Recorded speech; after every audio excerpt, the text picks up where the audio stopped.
bleed, and I don't want that done. Okay, that's all working. We're ready to go.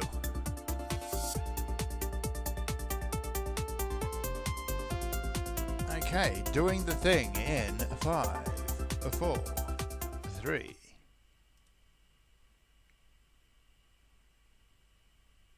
How's it going, everyone, and welcome to another episode of No Excuses on YouTube.com with your favorite show host, Still. From Ariane. And Volatile. And I was a little bit taken aback by the way Fern said his name. Gotta be creepy about it. That seems to be a thing today. Yeah. But yes, we're here to bring you the latest news and commentary on the video games industry for the week, such as it was. I didn't really notice anything big happening. I don't know about you guys. No, it's this is the post-giant announcement season doldrums. Y'all got a super show.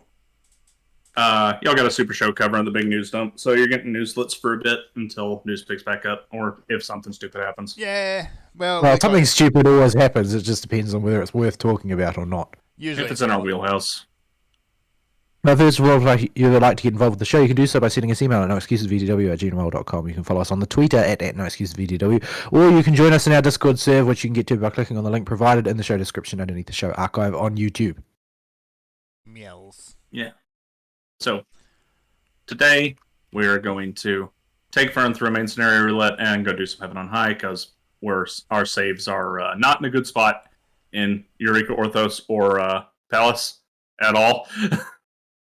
Yeah, I'll just change my class. There we go. No, they're in a real good spot for throwing a decent run down the gurgler. Yeah. So we don't want to do that.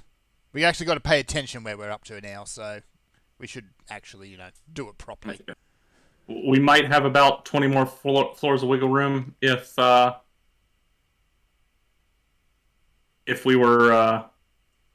was more experienced in Palace, but I just haven't run it that much. I don't really feel like there's wiggle room in the high end of Palace. Like, there's just too much can go wrong too fast. Yeah. One extra pull instantly kills you. Those double autos are just murderous. Yeah, you can just run to a Hall of Anzus. Stepping on a luring trap kills you. Mm-hmm. It demands an answer immediately, or it's game over. Ignore my inventory. When you're trying to do a show at the same time, having an answer on hand immediately, or even noticing that the luring trap goes off, is a coin flip at best. Yes. You can have a look at my inventory if you'd like. No. It is always clean, because I'm not terrible and I don't hate myself. And I haven't played a whole lot of Final Fantasy outside the showtime lately, so I haven't, tidied things up. Well, I got rid of all the fish from my inventory, at least. It's still full of other junk. Yeah, like I've got Anabasis armor bits in there. I've got still some stuff from the maps. What's that? Susano weapon coffer? Why am I carrying that around still? Use that.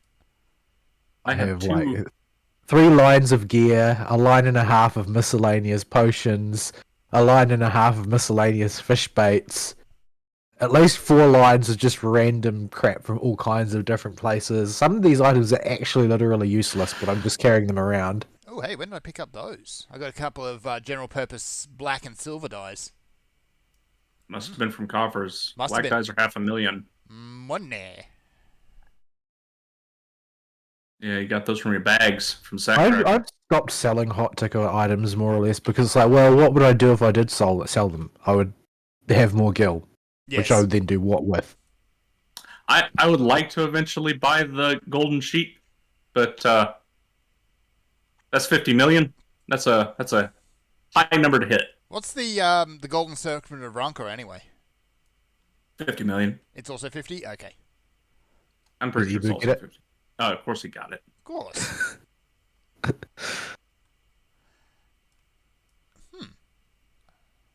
Yeah, he back before he had a job, he had so many Dalradio runs, he got 3 of the stupid mount to drop in there. Yikes. The thing is ugly as sin. But now he's joined the rest of us in the working world. Yes. Oh, goody, we got the Time Waster one. Hooray! I think. Most EXP per minute. Yes. But on the other hand, it's Praetorium. Yes, it's also nap time. It is also nap time. I need to turn down my game sound. I if should have can- put on a stupid costume. That's what I should have done. Well, that I is didn't one want of to the get mugshotted. traditions in this place, but I don't want I'm to going to be get mugshotted anyway. developing a reputation for dressing like a schlub. But it's Praetorium. You're supposed to dress stupid. Well, I mean, my only stupid outfit is a pair of jean-like pants, heels, and the summer sunset shirt. Yeah, it's just you wear your fashion report.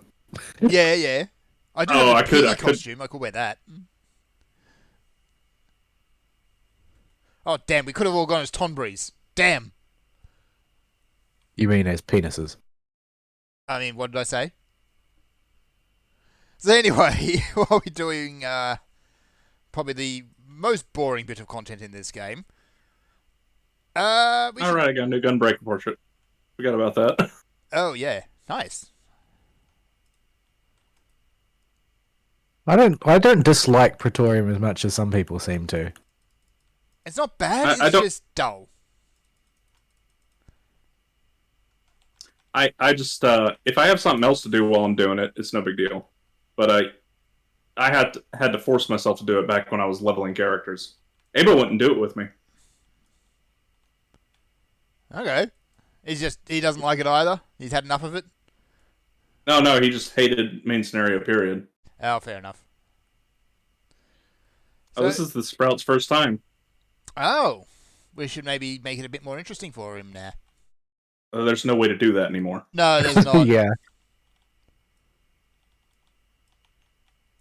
everything has been boiled down to the grey paste of standardization, and it's probably a net improvement as far as overall experience of new players goes compared to back in the day where the instance would finish while you were halfway through the second cutscene. Yeah. At least this way he gets to experience the full story here. Yeah, but he's getting a guided tour, and you're the only one getting EXP. Me Yeah. and Ball are basically just here to kill time. And Imperials. Oh, the ruby. Why? Why did I do this to myself? I hope Eos is on the ball, because I had to run through an explosion to Eos catch is up to primary healer in this place. you. You have Eos or Selene out.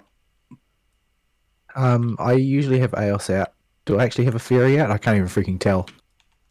I hope so. Oh yes, I just saw an Embrace ping go up, so I must do. Yeah, I just saw it too.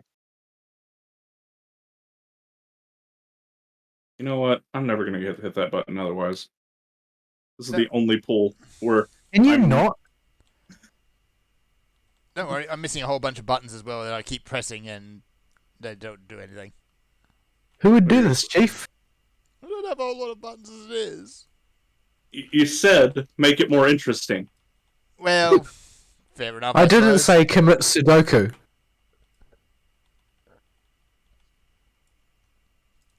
Alright. Gunbreakers have the perfect button for make it more interesting. And I just saw it on the bar. Did you lit press up, Super ready Bowl, to like- press.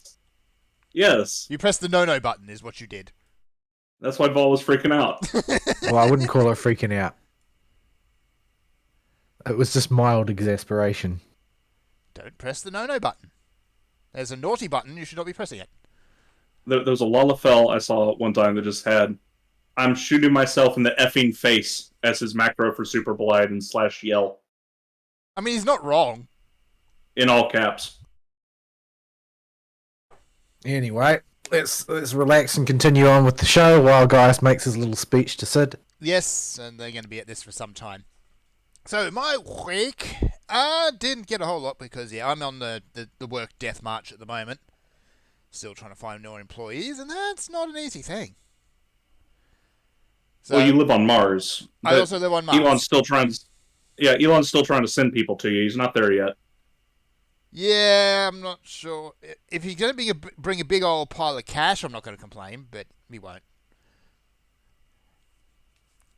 So anyway, that's work. It's just been a constant thing now, and really I don't have a whole lot of time. But I've been able to sit down and watch a little bit of anime. I watched the final episode of Swordsman's Village arc for Demon Slayer, which Turned out it was a double episode, so a full hour long.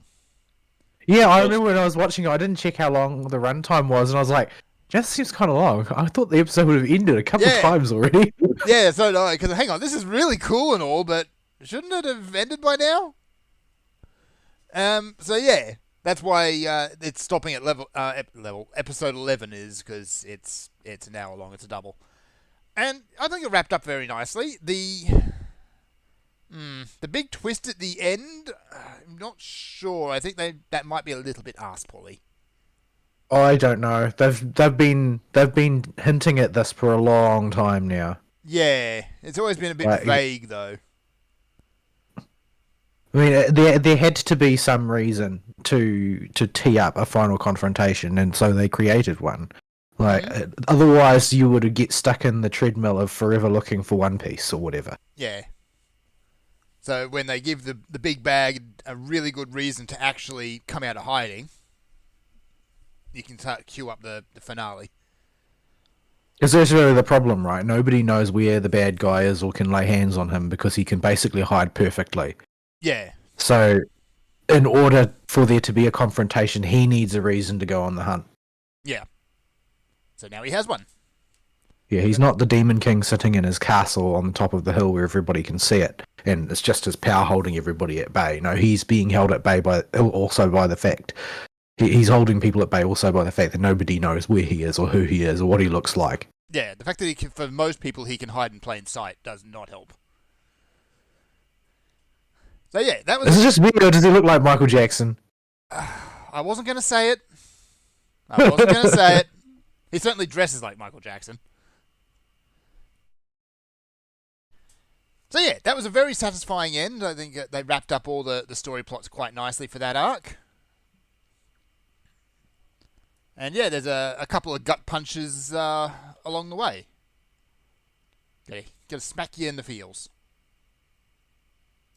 Yeah, still haven't watched it. Plan to watch it soon. TM. Yeah, because it's only just come out. No spoilers.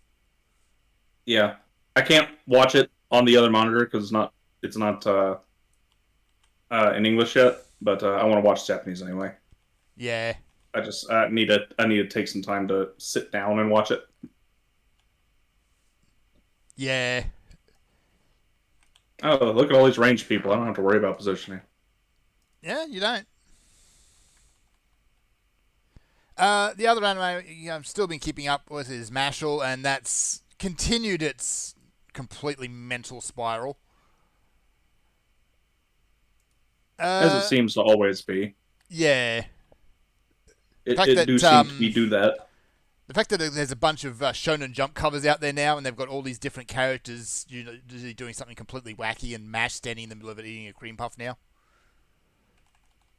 As he do. He's looking completely unimpressed. Hey, I hope you got me. I'm grading this. You gonna get greedy? I mean, it did like 15%. That's pretty good for this boss. Yeah, can't argue. I think 15% is generous. I should be doing this properly, but I couldn't be bothered. So yeah, that's it. I need to start looking for more anime to watch now in the new season, but I haven't really looked at the upcoming season just yet, and I've still got to go back and watch a few episodes of Hero Aka. I'm not sure if they've finished the main story yet, or if they've still got another season to go. Have to watch it and actually wait and see. Does Hero Aka have an end? He's on the final arc now. Yeah. When I last checked. At the time the last season was airing, he was writing the final arc. Yeah. We're going to be in an interesting spot soon, because someone in One Piece has actually said, hey, let's go to One Piece. What, you mean he knows where it is? I mean, it's Shanks. Or does everybody know where it is at this point? It's Shanks. Of course he does. It's kind of his do, is where he just shows up and plot suddenly moves forward. Yeah, I have not actually seen any part of the One Piece story where he features, other than really at the very beginning, where he's the sort of the mentor figure for Luffy. But he just seems like a plot device. He seems like Deus Ex Machina, basically. In a lot of ways, particularly there's been a few times where he just turns up and everyone just kind of stops what they're doing to do whatever he says. Do they ever explain how the heck he ended up losing his arm? Yeah, he did that right at the start. No, that doesn't Didn't he get explain it bitten off? though. Didn't he get bitten off by a fish when he was when he saved Luffy? Yeah, But that's not an explanation because he's basically a god. Oh, okay. yeah, Gods don't lose their arms to a fish. except for plot. That's what I'm saying. Is there an explanation for that? Because it's incredibly conspicuous. I mean, it was either Shanks dies, Luffy dies, or someone gives something up because protagonists were running into each other here. Because like, it's a fish. It's a fish. I mean, it's a really big fish. It's a fish still. Yeah. So when two plot Like, arcs collide, by the stuff end might of happen. the first arc, Luffy could eat that fish for lunch. And did. But Shanks is like a god tier power in the setting. So how did he lose his arm to a fish? No. It doesn't make He a got whole him lot off of there. sense, especially once Haki gets established. Yeah, because basically he could have looked at the fish and the fish would have been intimidated and swum away. Yes. And he did do exactly that after he bit off his arm. But why? Why did he wait until after he lost his arm? I don't know. Was the arm Recovery. bothering him? I don't know. That's one of the things that Oda hasn't explained, but because Oda is Oda, he'll probably will explain it at some point. Well, that's why I was asking, have they explained yet why that turn of events should have happened? Because in light of the power levels you're dealing with, where Shanks is involved, Yeah. the idea that a fish could bite his arm off is just purely ridiculous. Yeah. I don't know. Maybe we'll find out because everyone's kind of suspecting that Shanks is being set up as the final boss. So we'll see. Well, the people have been suspecting that for a decade. Yes. Yes, they have. But like when they set up that initial scene where Shanks loses his arm, like the dangling implication is he's just a mentor figure, probably on the power level of maybe Buggy. Like that's where they position him early on as the sort of as a bait and switch, which just makes the idea that he lost his arm to a fish ridiculous later. Yeah. But we'll see. There have been some It things was- that have fallen through the cracks. It was a secret superfish. Superfish. So anyway, that's One Piece is still going, and it will continue to go. Though at least there is an ending on the horizon somewhere. But yeah, I haven't even looked at what the new season has to offer yet, so I'll have to have a poke at that, see if anything jumps out. There is Who's new got the Konosuba. longest speech, Nero or Gaius? Who's got what? The longest speech. I think Gaius beats him by a few seconds. Yeah. As for what I did for gaming this week, it's honestly I kind of no-brained a bit and it's Ari's fault. Yeah, me and Abo I was gonna try and introduce Titan Quest to Abo, but he was sore from Robot Suit. What, Yeah. you mean you didn't want to jump on the Diablo 4 content treadmill? No, Yeah. but, Well, that was but all the talk about ARPGs because Diablo 4 came out got me thinking. I've still never finished Titan Quest. Nobody in our group has. Or did you ever clear it, Fern? Even Nope. once? Because you've made more attempts than any of us. I've gotten to Japan or China, I forget which it is. To the east, anyway. I got there once. Yeah, This- I've gotten past the first chapter, I think, twice.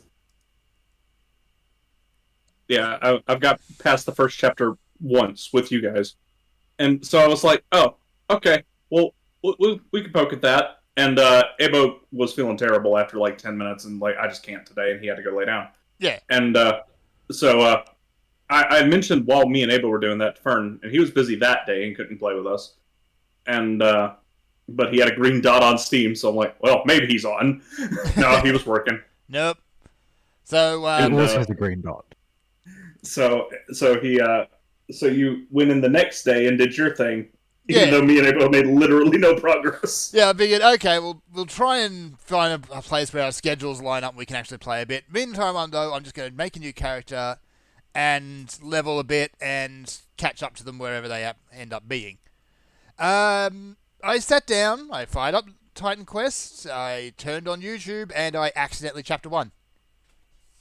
Yeah. So this reminds me of a story, a bit of an anecdote. When I got my wisdom teeth pulled, it took forever for whatever anesthetic they used on me to completely wear out of my system. Mm-hmm. And so I remember booting up Diablo 2.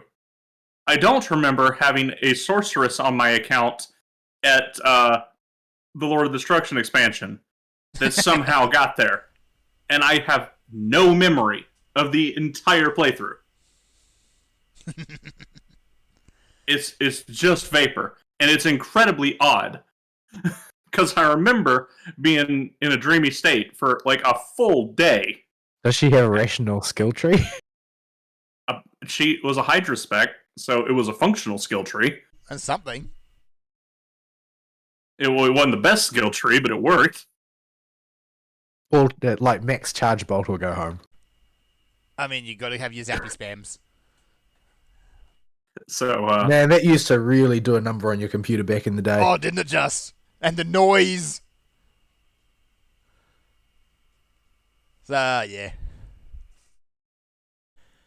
That's basically been my week, is just no-braining Chapter 1 of Titan Quest, because I've done it that many times, I just don't need to think about it anymore. Even the... I think the I first like week the... would be a hard time. I think I like the aesthetic of Grim Dawn better, but I don't have any grasp of what actually happens early on in Grim Dawn, because the one time that we played it, Fern basically piloted us through Yeah, at such a pace that I have no idea what was happening. I can do the same no-brain on Grim Dawn Chapter 1 as well. Because Grim Dawn, I find there's a lot more... Whoops, wrong button. A lot more flexibility in terms of builds. So I have this thing where I do most of Chapter 1, like 90% of it, and then realize, no, hang on, I want to try this, and do something else. And go back to the start. And I'll do that 4 or 5 times. So, yeah. I have gotten to the end of Grim Dawn, though. Base game, not the expansions. I need to go do that.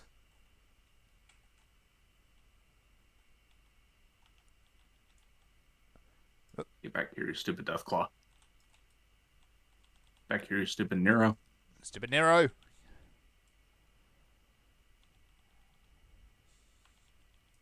So, yeah. I think that's really it. I haven't done a whole lot because, yeah, stuck in work hell. Alrighty. So, oh, what you been doing?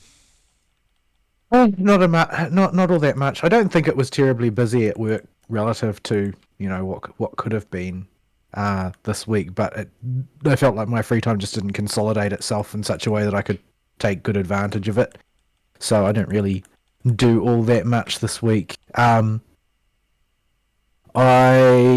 spent most of my time sort of like gradually progressing the chapter of FGO that I'm up to. It's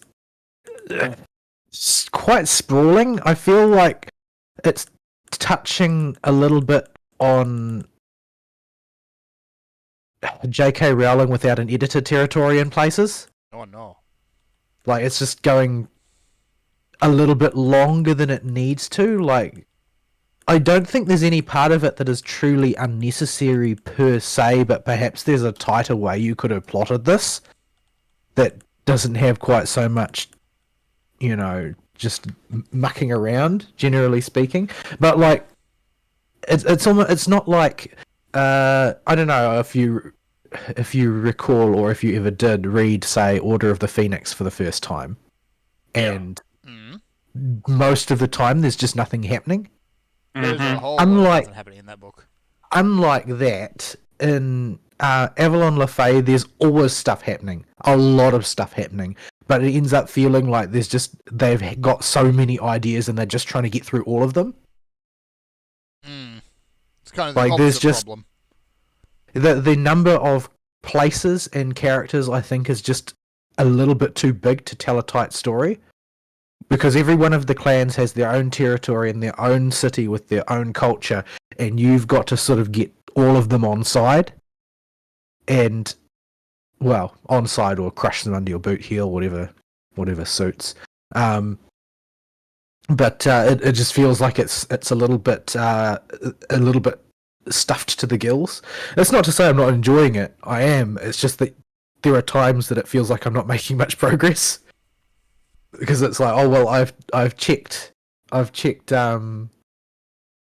is it? I've checked Norwich off the list and Salisbury off the list and Oxford off the list, but there's still a whole bunch of other stuff to do and lots of like side story events and that happen along the way, and Mash constantly getting separated from the main party and having her own adventures that you cut away to from time to time. Like, all of it is plot content and all of it is enjoyable, but there's just so much of it. It's like they've just had too many ideas and they couldn't pick some of them. They just had to pick all of them. No wonder it ended up getting divided into 3 segments. It's a very, very bloated story in a lot of ways. It's too much. Yeah, I don't know. Like, the reason why I bring up J.K. Rowling is because it is like that situation where the writer has had success before and has basically got a free hand to do what they want now, and nobody's going to tell them otherwise. Mm-hmm. So yeah, it's all in all a relatively mild criticism because I'd rather have more story content than less. But the pacing feels a little bit like wading through treacle sometimes, because while you are definitely moving forward, the goal and distance looks ever so far away. And the more crap Nesu crans in there, the more time it's going to take before the next thing he writes comes out. Yeah, because it's currently there are so many people who have just played through it. The spoilers abound everywhere, and I feel like I've been spoiled on a couple of things because I've got some ideas in my head about what's going to happen that I don't think are my own, and so I think I might have internalized some spoilers somewhere. But generally speaking, I still don't know what's going to happen or why, and the plot is incredibly complicated at this point because there's like. We have now involved time travel simultaneously with dimensional travel, and things have gotten rather tangled at this point. But yeah, I'm gradually advancing through there. Some of the fights are quite tough. I haven't had to use any continues yet, but I have had to revise my approach to fights several times because some of them are a bit mean. Like the fight against Woodwoes in particular, it very nearly went horribly pear-shaped for me. But how did I get through that one in the end? Oh yeah, eventually the approach that I took with that one was to just put all cards on Meltrilus, and then Meltrilus absolutely shredded him, just tore him to pieces. First attempt, he was basically indestructible. Second attempt, Meltrilus just cut him into itty-bitty pieces.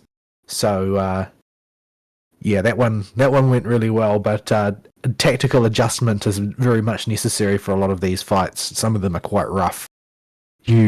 While theoretically the testers make sure that every fight in the game can be cleared with 3 stars and below without continues, the testers also have an encyclopedic knowledge of the mechanics of the game and what all the characters are capable of at their utmost limits. So, and they could have just gotten lucky with crits because crits are so ridiculous in that game. Yeah. It technically cleared it once. That counts, right? Yeah. Well, I mean, the crit is very swingy, and it's never going to stop being very swingy. I think it's one of the biggest the crit being underpowered for players and overpowered for enemies is one of the biggest instabilities in the game design as a whole. Basically, the crit knob is too powerful as a tuning implement to make bosses tougher. Just make them crit more. Give them a crit amp so that every time they touch one of your characters, they die. And there are ways to work around that. Like, I haven't quite managed to get it operating perfectly. It's sort of like testing a combo deck in Magic the Gathering that doesn't quite work but nearly does. But Himiko Castoria Merlin makes you pretty much indestructible 90% of the time, and you can really get a lot of mileage on Touch of Death fights using that comp, but being unable to land the finishing blow tends to be its main issue. Like, the fight will drag on and you're going to end up with a gap in your defenses eventually if you get unlucky enough and your NPGen falls behind.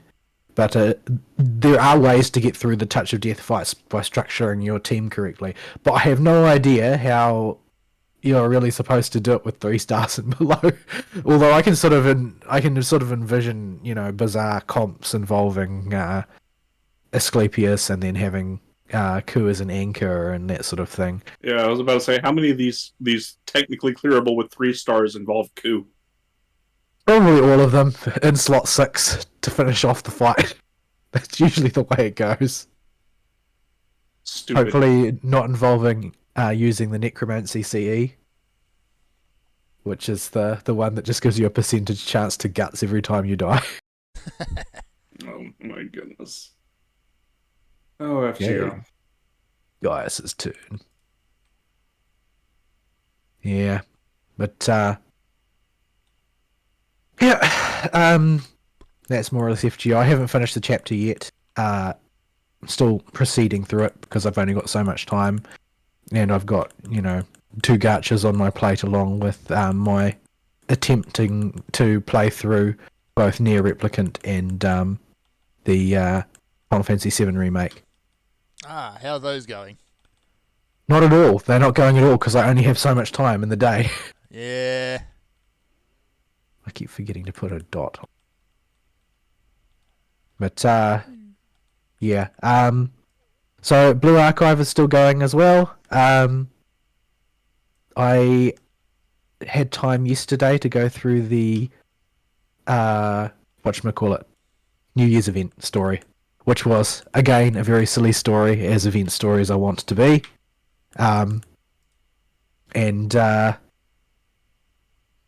it has my imprinted waifu, because like I've mentioned before, I tend to just imprint on the first waifu who carries me through the early game when I'm having difficulty with my roster, and in this case that's Haruna. And the story features her quite prominently, except she's being slightly more reasonable than normal and not just committing acts of terrorism because there might be a nice meal in it for her. Although she does kind of do that anyway. But yeah, so I decided to just roll a spark's worth of gacha for this banner because Haruna was on that banner. So I got Haruna and I used the spark to also get Haruna again because I wanted to make her more powerful. I got Fuka as well, and I got Iroha, who's ridiculously overpowered. And who else? I got Aru as well, who is also adorable. You and your crazy bitches. Aru's not crazy. She's just not very good at what she does. She is very special. She is a hard worker. That's my story, and I'm sticking to it. Mm-hmm. Okay, I haven't been paying attention. Now things are starting to go wahoonie shaped, so... Yeah. You can actually wipe on this. Yes, you can. If the healer's not paying attention when Gaius goes into his final AoE immediately before the fight usually ends, you can have the group wipe on that because it does a lot of damage. So it does pay to actually pay attention sometimes. Alright, this guy just earned his comm. Oh? Oh, he actually used the Rage limit break in the right spot. Nice. Yeah. In a useful location as opposed to normal, where it is not used in a useful way at all.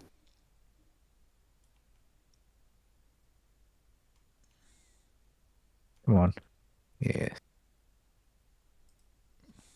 And we got Smacky.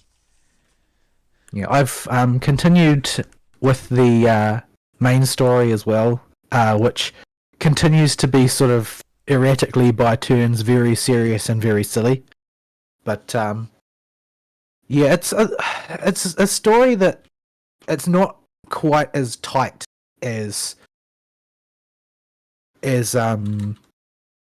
Pinecone.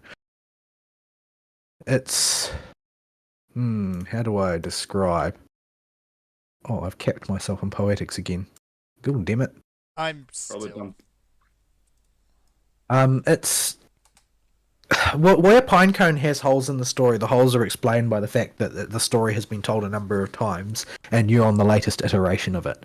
So they can handwave a lot of issues away there. The same technique is used in Blue Archive for the main character's relationship to other characters. That is, he's met all of them before. They all know him. At some sort of indeterminate time between chapters, the main character player protagonist sort of just wanders around and does stuff, I guess you would say. I guess that's what all the moment. Yeah, like in Pinecone, the bonding events, I assume, are what happens in this interim time. Yeah, the problem is that there's a little bit too much depth to some of their relationships.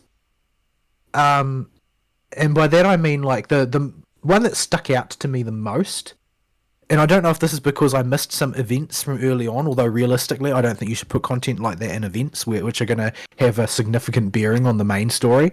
But like, there is a part of Eden Treaty where the main character comments to Hina that she's the one he trusts the most, and the way the player protagonist interacts with Hina implies that they've got a somewhat closer bond than most of the others, except that this formation of this bond never happens on screen.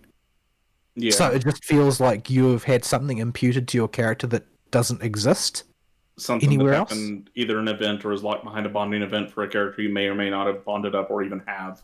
Something like and that. I don't have Hina, so it's just feels a little bit like, oh, well, I don't really know this person, but this person knows me, and my player protagonist is saying that he knows her and acting like he knows her, and more than that, like, she's the one he's closest to, but I've never met her, because this is like, well, technically speaking, you have run into her before, but in this main story, but it's sort of like a semi-arm's length coincidental meeting type of thing a couple times.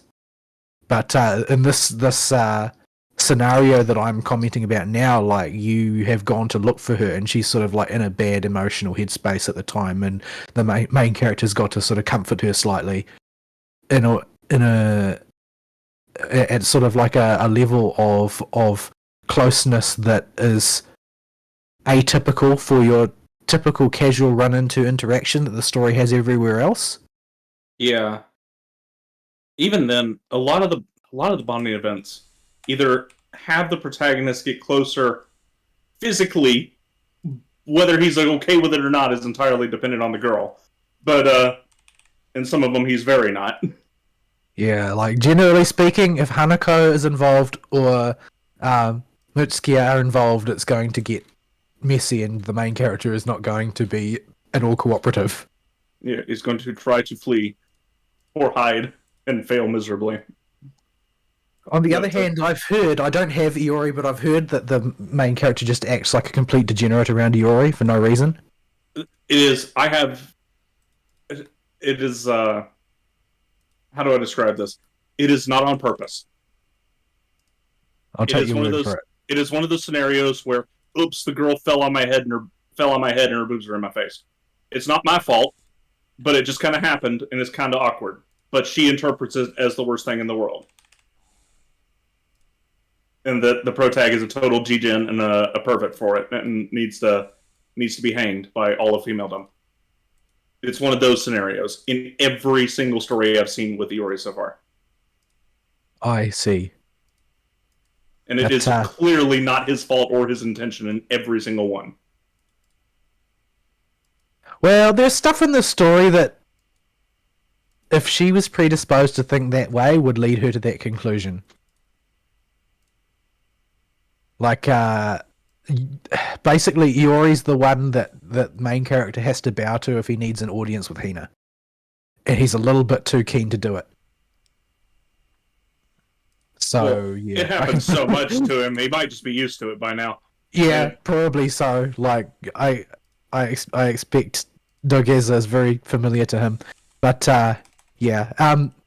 The story is very erratic in terms of tone, which is more or less what I expect. The gaps between comedy and serious are a bit smoother in Pinecone than they are in Blue Archive. In Blue Archive, you just tend to suffer from mood whiplash a lot of the time because the world is not as dark as Arknight's, but neither is it as rosy and optimistic as Pinecone. It definitely has a dark underbelly, and that ends up with a lot of things being a bit unbalanced as well. And so attached to the aforementioned sort of plot gaps in regards to Hina is there is a plot gap in regards to Gehenna as a whole. I don't know if you just would, if you had been playing since the start of the game, maybe there's just lots of events involving the characters from Gehenna that give you a picture of who they really are, but your interactions with Gehenna are very sparse in the main story and mainly portray it as an academy full of like wackos and misfits who just get up to goofy hijinks constantly, and that's basically their whole character, is that they all have different degrees of goofy hijinks which involve explosions. So you don't have a very deep impression of Gehenna. But the reason why this sticks out is because, by contrast, you spend a lot of time at Trinity General School in the main story. A lot of time. And it just ends up looking like this incredibly dystopian place to go to school. Like, everybody on the surface is very happy-go-lucky, but just underneath the surface, it's like the members of the Student Council of Trinity are roughly as stable as the characters in Doki Doki Literature Club. Oh, that's ominous. Like, they are a mess, generally speaking. There's like an exceptional amount of things are not right in the Tea Party going on in the main story. They're out of money because Obama stole it all. Well, yes, but yeah, things at Trinity are not very good, and there's so much sort of politicking between the different factions. Something that still exists at Gehenna, but is only alluded to, and the reality is that there's a tripartite leadership structure to Trinity General School, whereas Gehenna is just sort of like a strict hierarchy. And at Trinity, you've got three leaders who are all, they're not scheming against each other, but they're scheming only in their own favor most of the time. And none of them view it as scheming per se, just carrying out what needs to be done, but they are often acting at cross purposes with each other. And, one of them is sort of like, one of them is fatalistic, one of them is paranoid, and one of them is basically never thinks about the consequences of what she does. And so lots and lots of chaos unfolds from their machinations. By contrast, the student council president of Gehenna, Makoto, is just an idiot.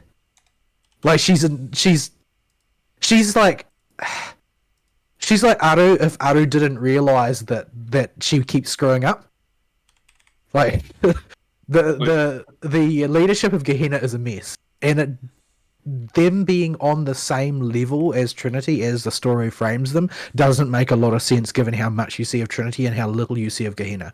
Like, they are clearly, like, Gehenna is clearly not being framed as a superpower in Kivotos for any reason other than the individual power of the students themselves, and Hina in particular. Like, Hina is basically viewed as a ringer by everybody in Kivotos, being such a powerful student individually that power games basically revolve around whether she is on the battlefield or not at any given point in time.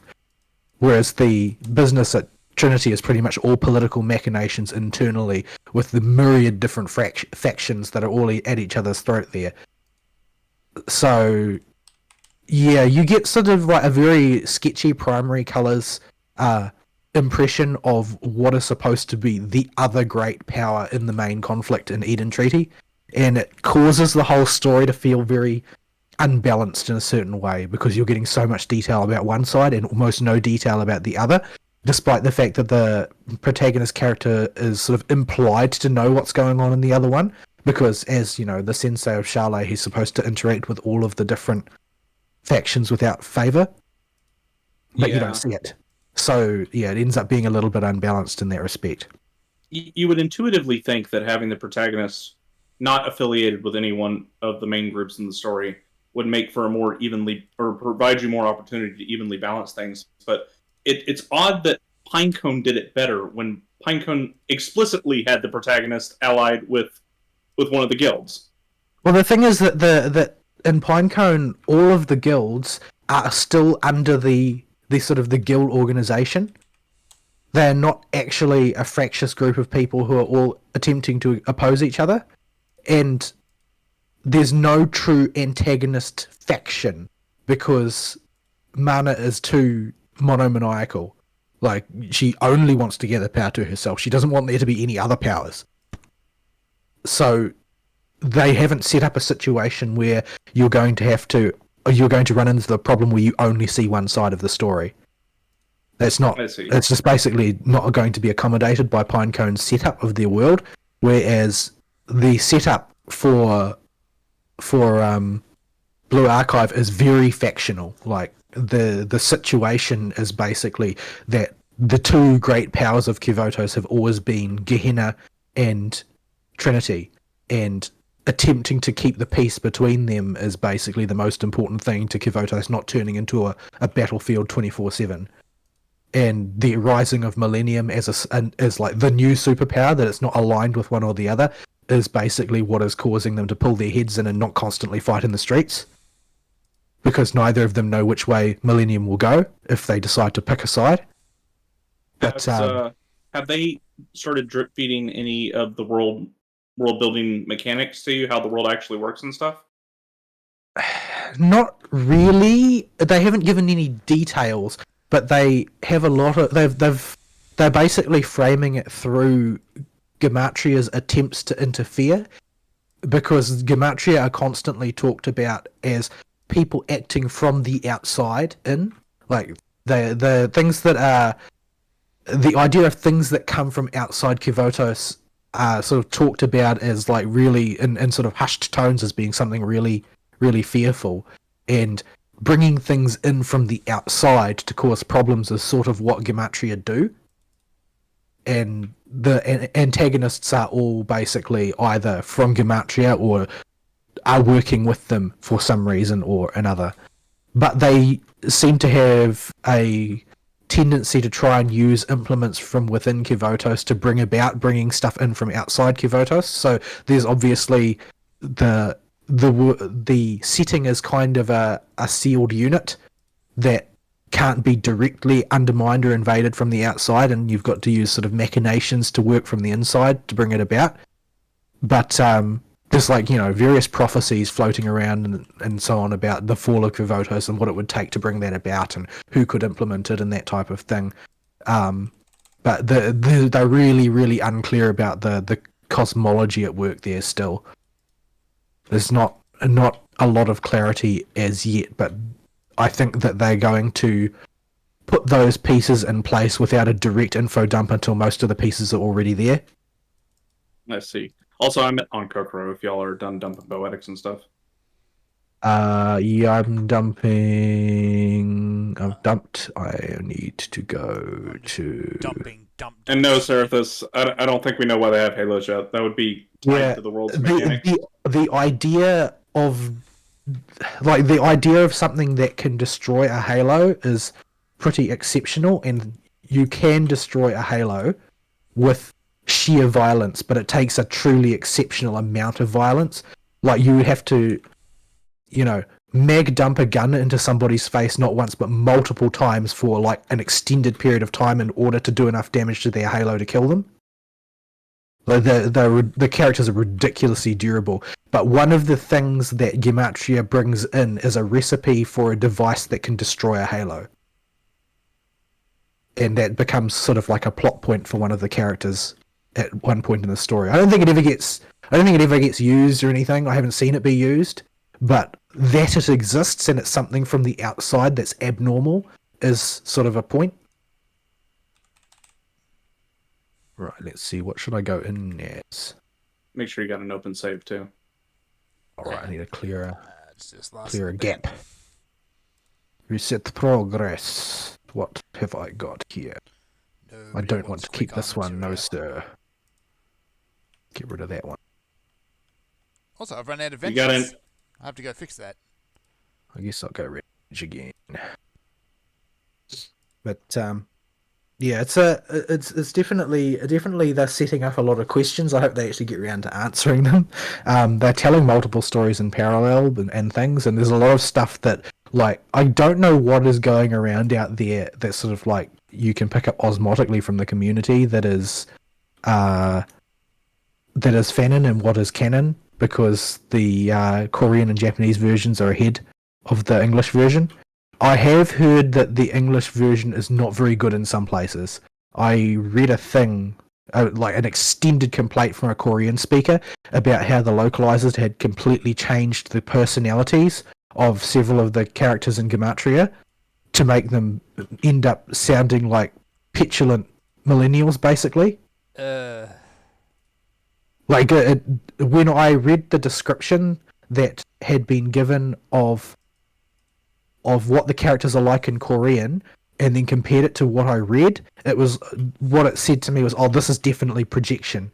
They're projecting the way they would throw a temper tantrum in this situation on a bunch of characters that are otherwise quite formal and stoic." Like the personalities of most of the Gematria characters are like very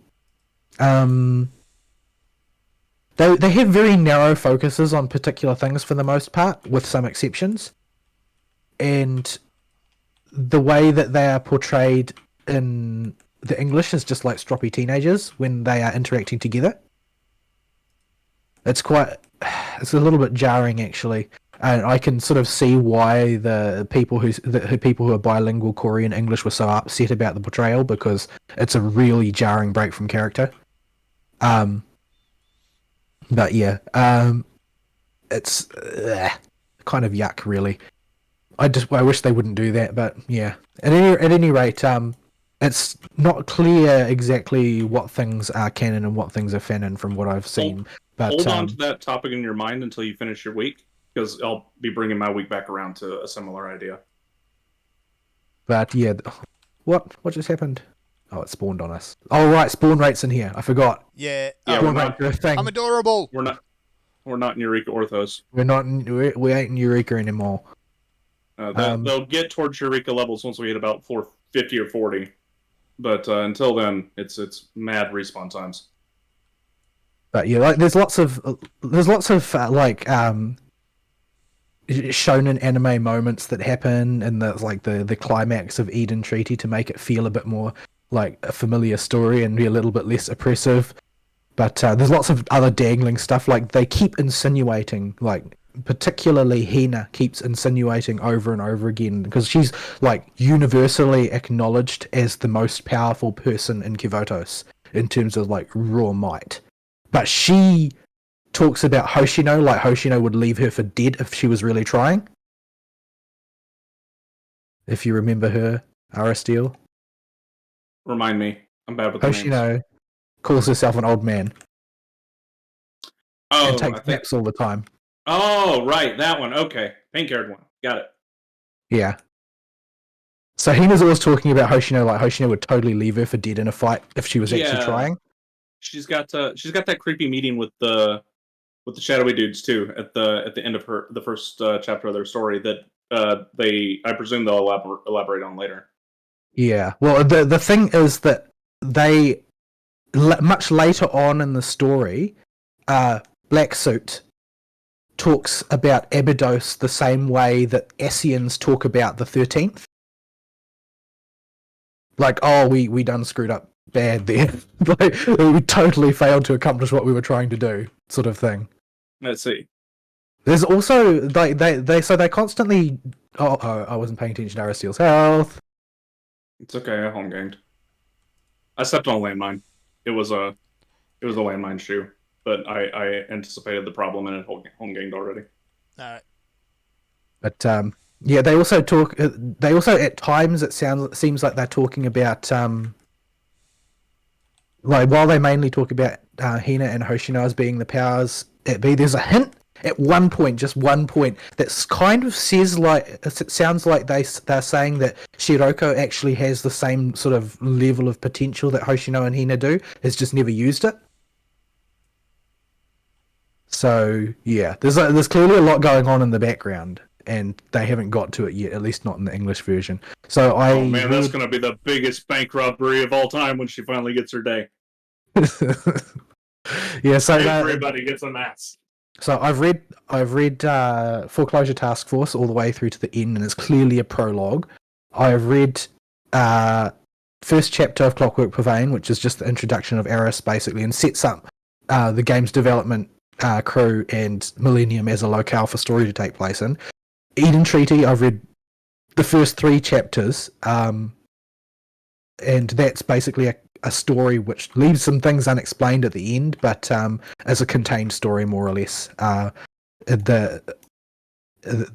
Basically the subsequent chapters are the shockwaves of what happens in the 3 main chapters, which then spin off into their own story.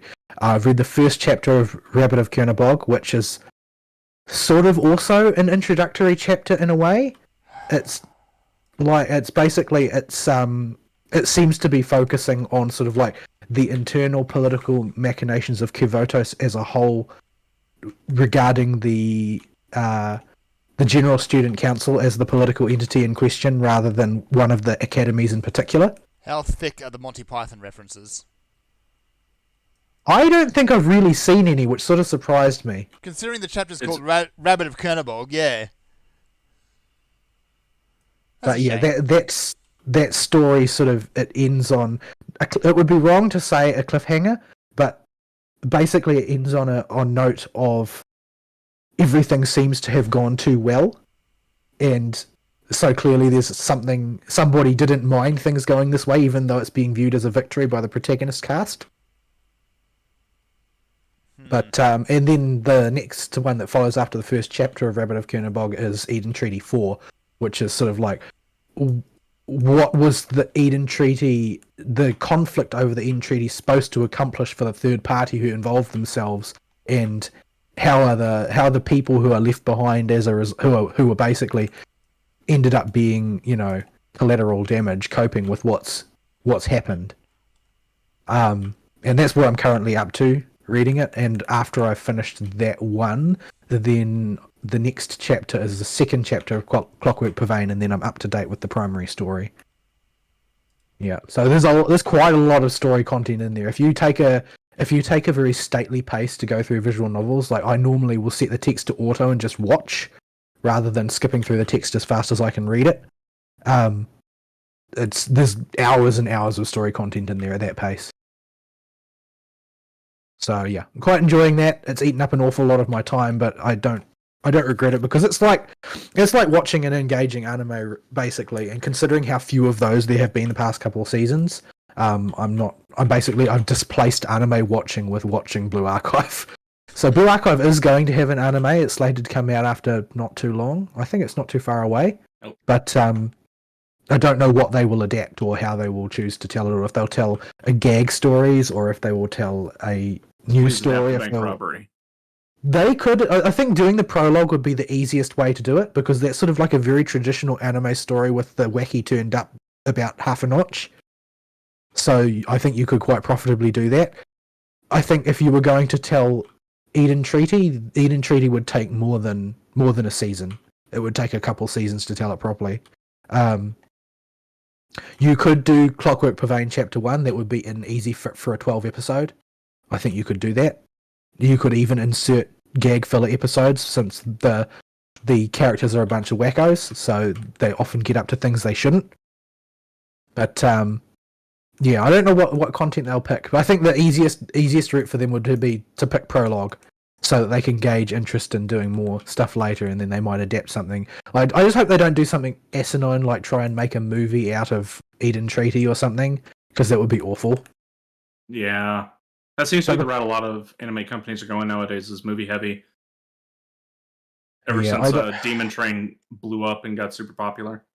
Yeah, I don't think that would be a good fit. Eden Treaty is definitely like well structured to be slow burn 2-season anime or something like that rather than a movie, because it relies a lot on mood whiplash to drive the story forward, because it sets itself up as like, you know, a wacky school club story initially.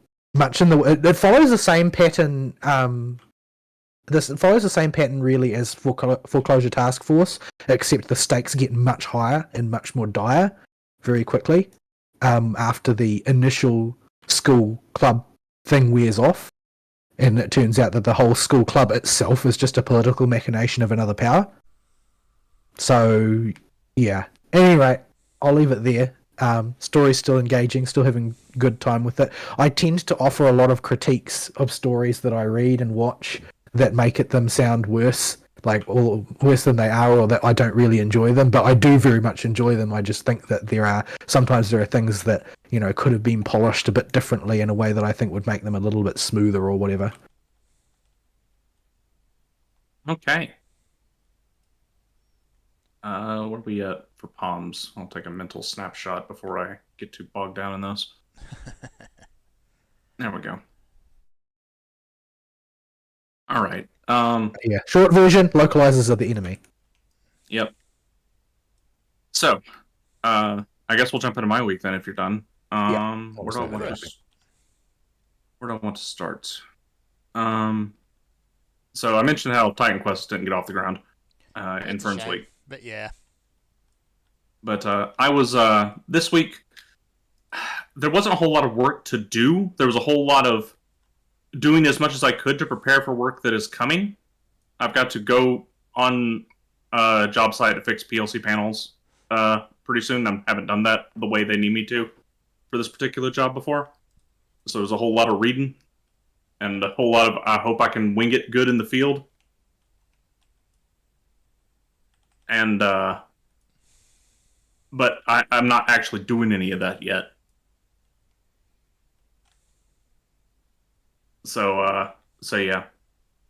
And then I got plenty of other jobs that are just waiting on people to get back to me that'll blow up as soon as I get more information, or I finally hopefully get an order, and I'll have to scramble to get them done. But they haven't been here this past week. It's been a holding week, just waiting for the other shoe to drop, or any shoe to drop. And so I had a lot of time, but I didn't do a whole lot with it.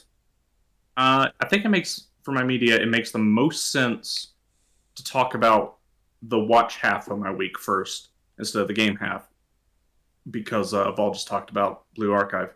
I did play Blue Archive again finally. I finally started booting the app back up. I hadn't been opening it for the past several weeks because I've just been too busy and too tired, basically, or too distracted by other RPGs. And finally been playing that a little bit again. But it does require quite a bit more sort of like attentive, active play than most of the gachas that I've played in the past. Like, even ones that involve a lot of like play, like Azure Lane, you can put them on auto and build a team for auto that is very successful at auto. It's a different type of play style and team building to build an auto team versus to build a manual team. But you can do it, and it will be quite successful when you do it right. In Blue Archive, don't use auto. The auto if you do. is probably the most retarded auto on the planet. Although I've heard it can be useful to flick it on and off again when you get to the harder core tiers, because people that can reaction times are perfect. Yeah, and it can throw stuff further ahead than you can see on the screen. So the really sweaty players can abuse it that way, but other than that, for casual play, that auto is useless. It is completely brain dead. It sounds like, honestly, what you tell you about these characters is they've modeled the AI perfectly to run these characters. The thing is, like, the conceit behind the auto seems to be, it's for doing low level content, but because there's a sweep mode, you don't need to do low level content ever. Mm-hmm. Like, I mean, the level difference mechanic as applied by Blue Archive relative to, say, Pinecone is pretty absurdly powerful. So you can really brutalize low level Your The auto content- attacks even will if- almost one-shot things. Yeah, you on don't every character. need auto. Like, there's no situation where auto is going to be truly beneficial in any way that I can see. Yeah, it has no practical use. So yeah, there's that. But I haven't delved into the story of that yet. Instead, for story, the new Shadowverse story has come out, and they finished the one that was currently in progress when I was last playing, which was the Imperial. Schillendrig. Yeah, Schillendrig. We're going to talk about that in a sec. But because it's been a while, and because I genuinely just wanted to go through the Reveal story again, because I remembered liking it a lot, I put the English dub on the other monitor. This is probably the best dub we're going to get out of a localization company where they have to do an accent the whole time. And I think it is specifically with Reveal, because every character was forced to have a southern accent because it's set in the wet in a world that is very similar to the US's Wild West phase, that they had to have an ADR director there say, no, you said that line wrong, read it better. You forgot the accent. There's so many Texans in the industry. Couldn't they have just hired them? That's the thing. If you sit there, the actors that you might recognize are so accented that you can't tell it's a recognizable voice actor, and there are a ton, an absolute massive number of the main cast, something like 70 to 80% are people I've never heard of or are straight up uncredited. So when you say uncredited, does that just mean that they were working outside the union? Probably, but they're not voices I recognize. Now they are accents. No, Bryce Papenbrook. Yeah, Bryce Papenbrook ain't there. Fern, where are you going? Looking for treasure. There's nothing. But it's fine. But yeah, this means at the very least all the voices are fresh. They're going to sound not like you're used to in English dubs. Do they still sound like voice actors though? Like, because I mean, when I say that, what I mean is the Final Fantasy 14 voice actors don't sound like voice actors; they sound like actors who know what they're doing. Voice actors always sound cheaper to me, generally speaking. I don't know who did the ADR for this thing, but they did such a good job that only one character falls into that sometimes, and it's very rare when she does. And it's only in the final arc for a few scenes where she slips into it.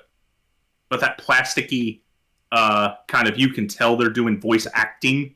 Yeah, it's very phoned in, like, oh, they've been given a line and some instructions on how to say it, and they're just following it. They're not actually acting, per se. Yeah. There is one character that has a very brief stint of that during the finale. And she's not that important, number one, all things considered in the overall story. And number two, the rest of the time she's fine. It just seems like for this particular big long scene that Selena was in, the ADR director just gave up and said, okay, I don't care anymore, because he just couldn't get it to work. That's the impression I got. Because the line reads were just that acting plasticky, and it stands out because it's not a bad read of the line. It's just that kind of, voice actor tier read of the line when everything else in the arc actually sounds good. So it really, really stuck out to me with that one. And then there's Sekka, but Sekka's Sekka. She's not important to the overall story. But I was genuinely impressed with how much I just wanted to keep watching the next chapter.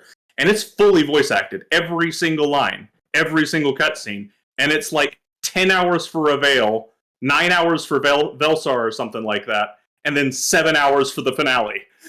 And all of it's voice acted. And that's just if you just put the dang thing on auto and skip all the battles. For this one story arc in a little trading card game RPG. And it is genuinely probably... It is definitely the most fun I've had with a visual novel type story in the last 5 or 6 years. I keep thinking, Ari keeps talking out, I should play it, but then the idea of actually playing a CCG on a PC just sort of, I find it nauseating. You don't have to play for Shadowverse to enjoy the story. Is the cool thing about it, that the visual novel, they do have really cool mechanical fights that you just aren't gonna get to experience if you don't play for the story. But that is 100% optional. That all the fights, in air quotes, are, you know, you have the little 2D models flashing, clash into each other with screen effects, with a few splash images here and there, but they still show you the fight in the way most visual novels do. Oh, I got So- my shot. So you can totally just Oh, hey, I hit the. Am I actually? enjoy. Yeah, you can totally just ignore the story or ignore the game and just play this and just watch the story on YouTube and be fine. It's the first arc's a little rough to get through if you want to start from the very beginning, because they didn't really know what they were doing, and it's just the same story told from each the different card classes, different perspective for their representative. Edge of the Dragon. And hey, he's got a good reason to be upset. He does, but he's still kind of edgy. Yeah, if you turned into a dragon that ate people whenever you didn't want to, and you're trying to be a heroic protector type, you'd be pretty angsty too. Yeah, you would. Yeah, that's basically Barghest's deal in Avalon LaFay. Except she was born that way. She just He was- eats people sometimes. Yeah, this guy killed the dragon and got cursed to have that happen to him when he killed the dragon. Yeah. So the first arc can be a little rough. The second arc is much better, but still kind of intro storytelling. It starts to get pretty good with the third. It gets really good actually with the third arc. The fourth arc is a fairly standard but still good story, and then the Reveal arc happens.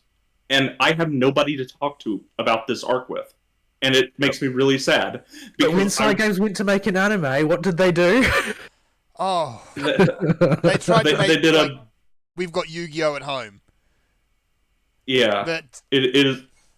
apparently It they've is done a a- second series now, and it's like same sort of thing, but possibly better.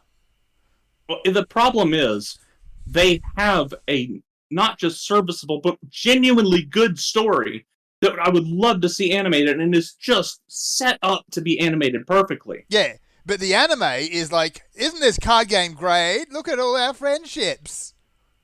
And Yeah. then it's like, oh no, I'm losing the fight. Suddenly he pulls his ace monster and just wins.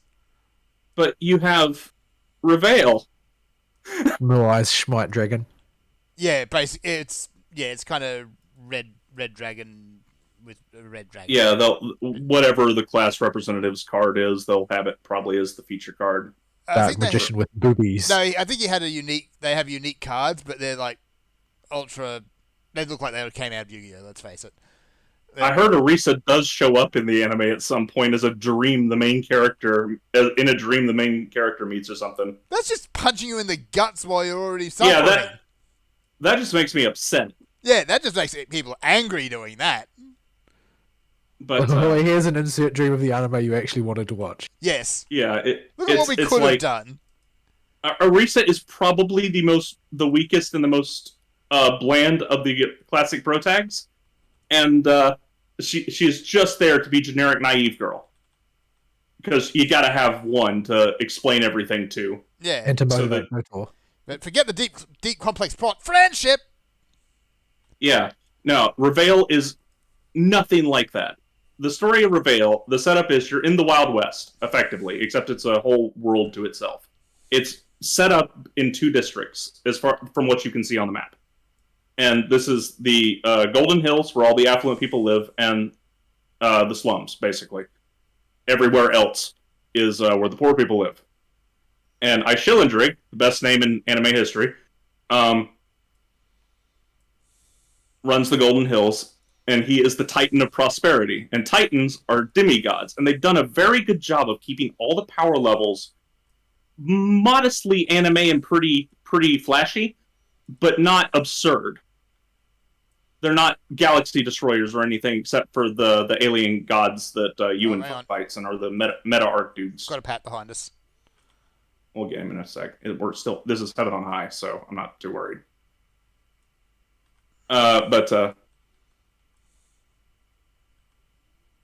I'll take it. So when they introduce these Titan characters like Aishilindrig, yeah, he's got a funny name, but then you hear him talk, and his voice acting's actually directed in English, and you're like, holy crap.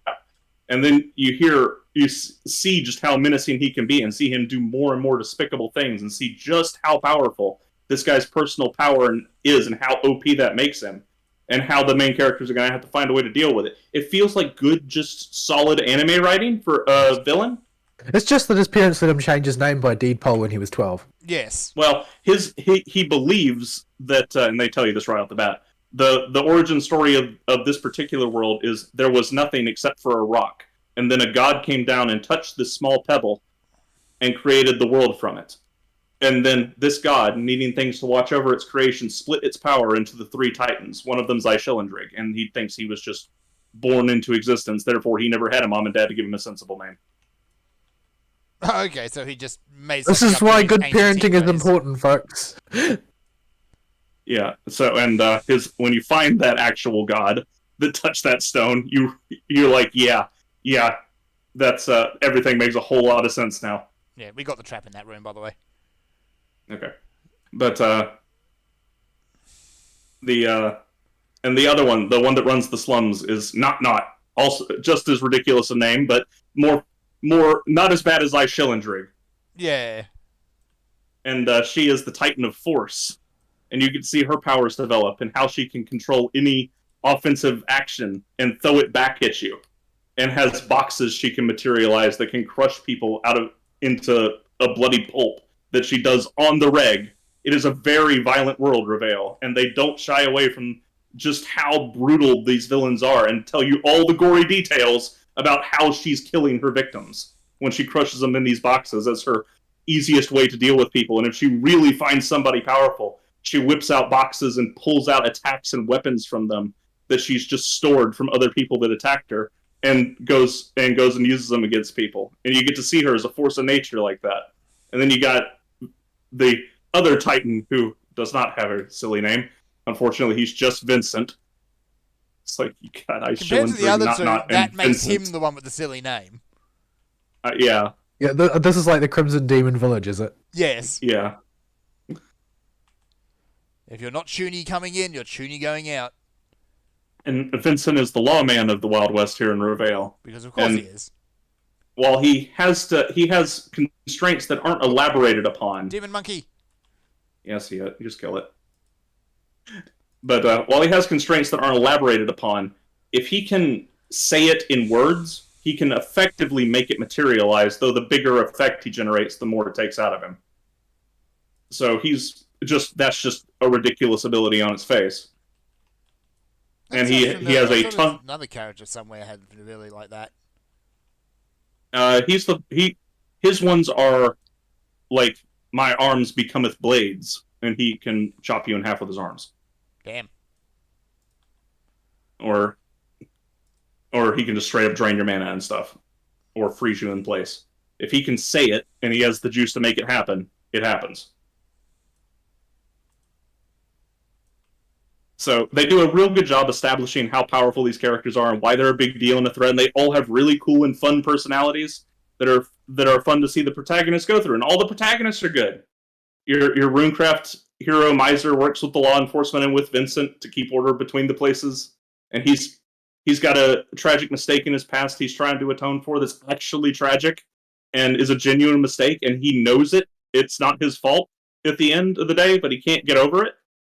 And they portray this in a way by showing him with his character that's actively supporting him and telling him it's not your fault, and him knowing it, which skips a whole lot of the faffery that usually goes on in that type of storyline.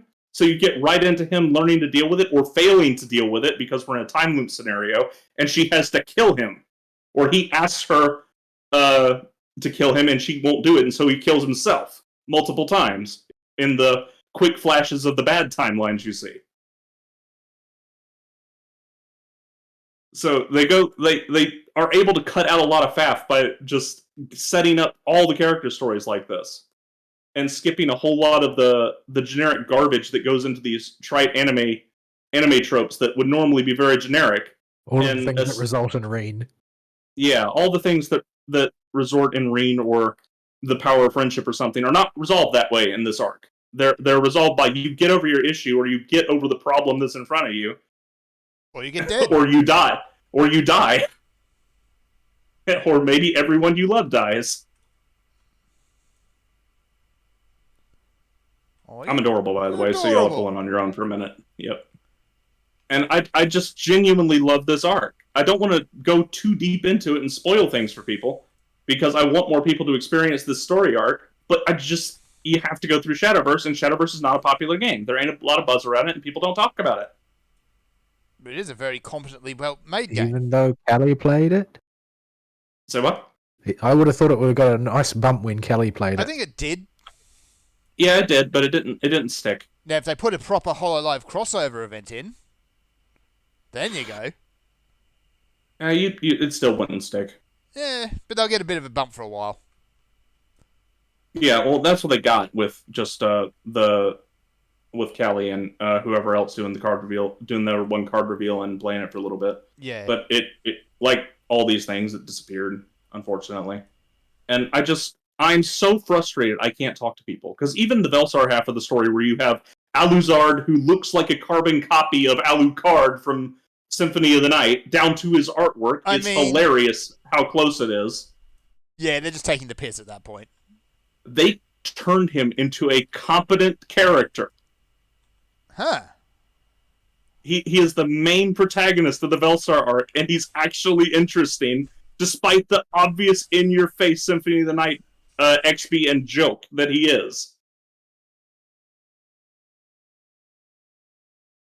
Yay. And all the other characters in Velsar are good too. Velsar's not as good as Reveal, but Reveal's a hard act to follow. And the finale where they're both together and seeing the people from this all these horror movie characters meet up with people from the Wild West and wonder why these people are brandishing tubes at them as weapons instead of claws or blades is fun. And they still manage to keep it serious and keep the threat level real the whole time, despite the ridiculous scenario they've set up.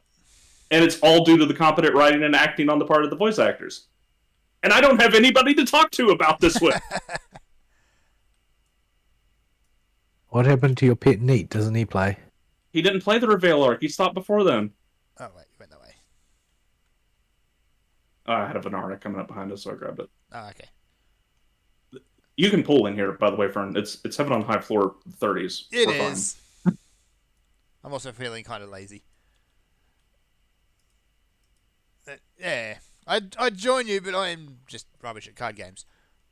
Yeah, well, it's not even the card game part I really want to talk about. I want to talk about the story.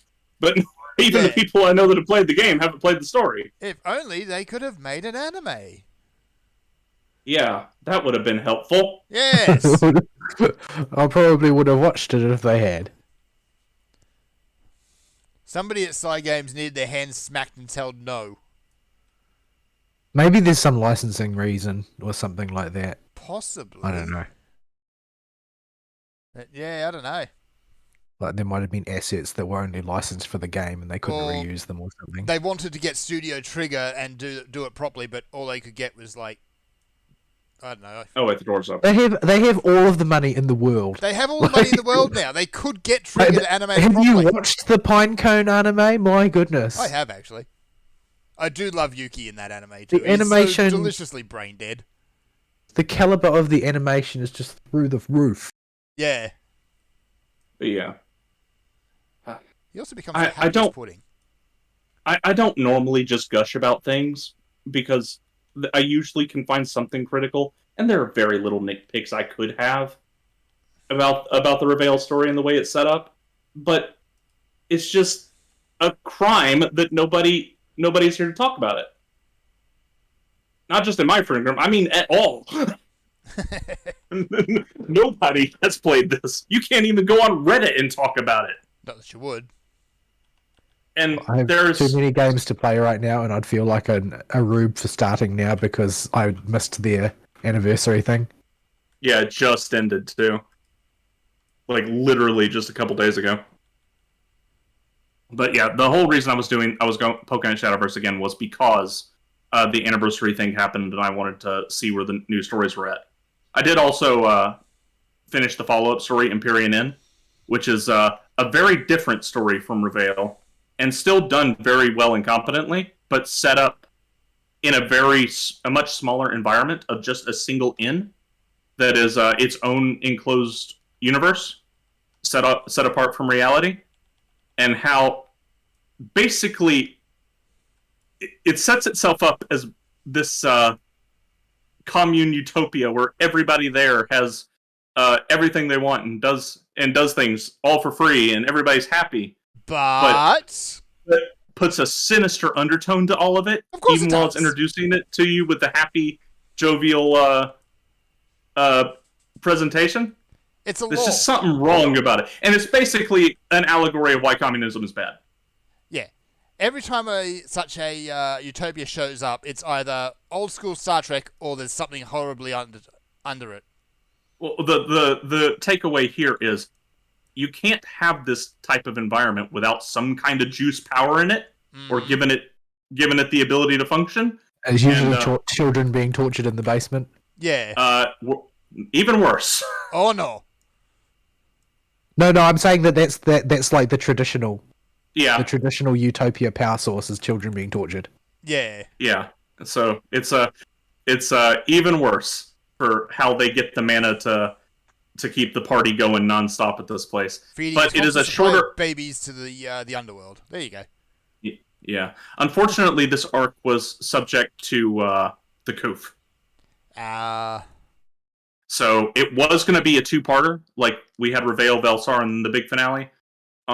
They said they're going to try and weave it in with the upcoming story arc, but it's going to be in a different way than with Reveal and Velstar. And so effectively, this arc got truncated. It got cut to a single set of character stories, which set it up, and then the finale. But it's still good, but you can tell it got hurt by the Koof. And the next one is set at a magical academy where things are very, very not okay. And they're kidnapping students and killing them in the prologue.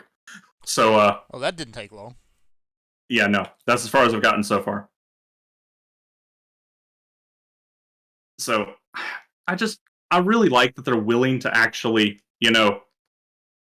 tell us stories with big stakes, actually show deaths on screen, and make sure it's not a Disney villain death. There's one thing you're not going to get out of Blue Archive. Nobody dies, basically.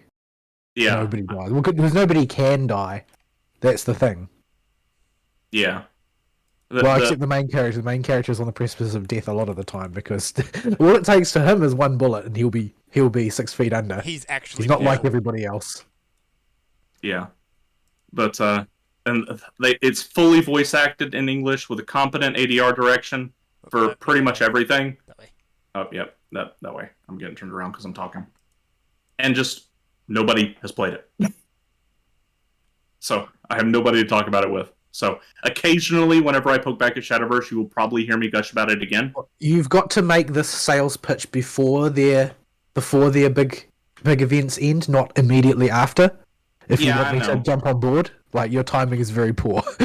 Yeah, I'm not particularly thinking about getting back into the game itself, but I did want to see the stories. Well, it's not So, really about that for me. It's about not feeling like a retard for joining immediately after the optimal time to join. Yeah, Look at all those So, free cards you could have had.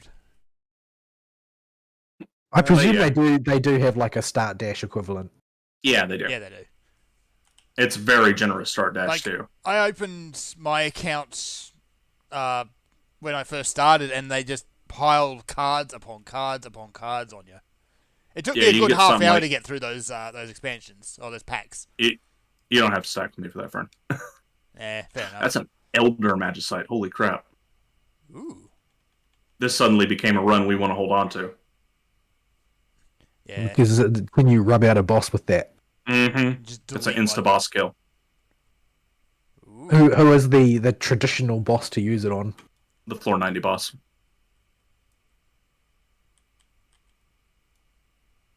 Yeah. But no, I see the stack up marker and I do what I'm told. Because usually when you ignore it, horrible things happen. See last week's raids. Yeah. So So yeah, that's my gushing about Shadowverse done. I didn't.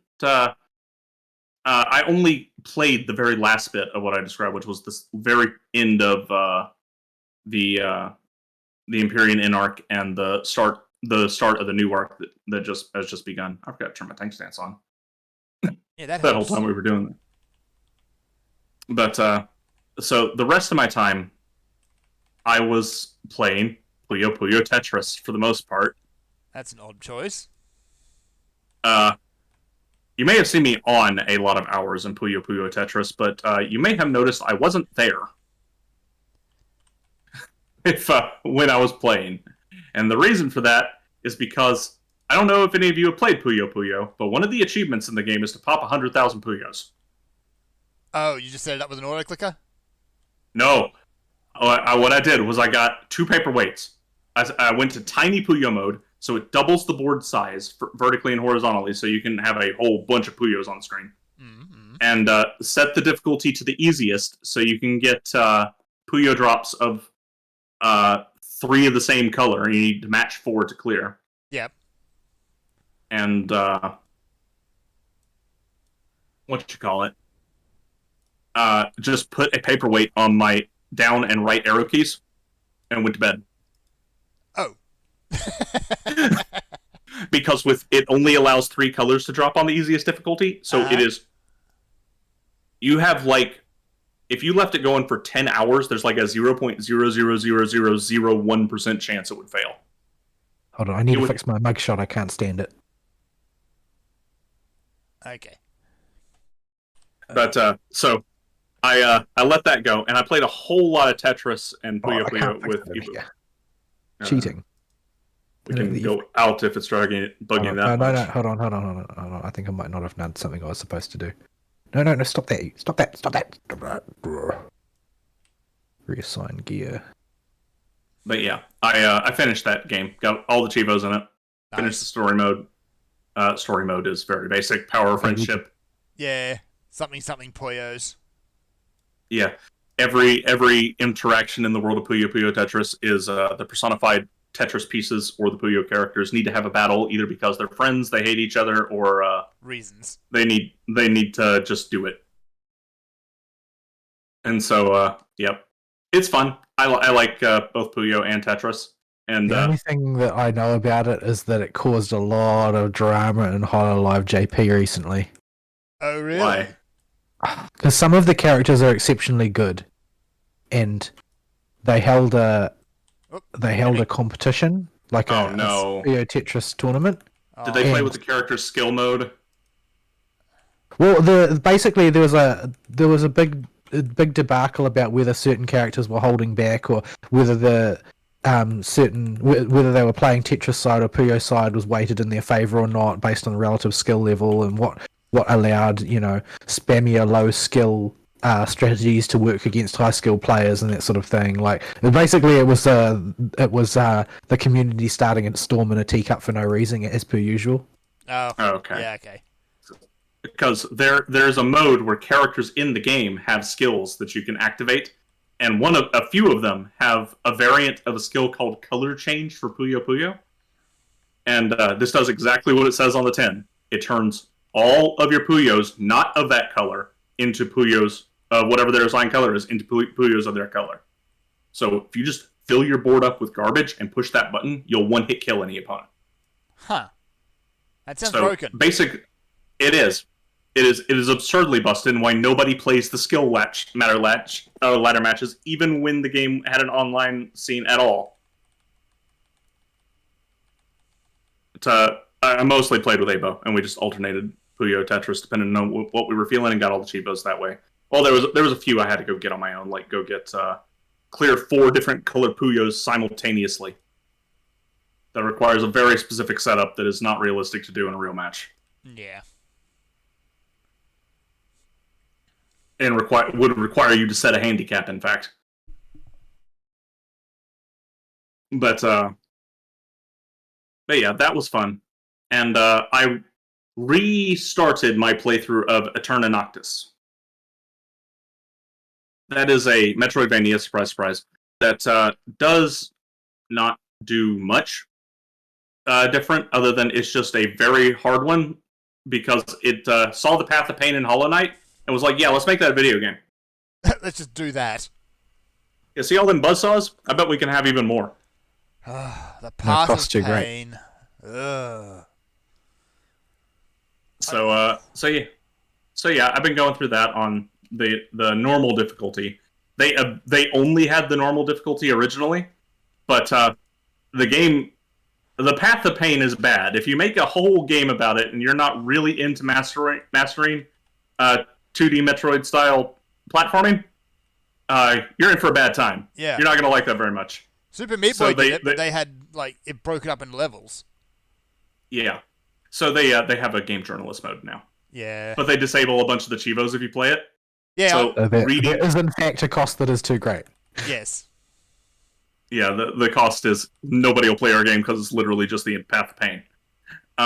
But I've been playing it on the normal difficulty and slow trudging my way through it, and just using it kind of as a filler to do something with my hands while I wait on Trails into Reverie to come out on Friday this coming week.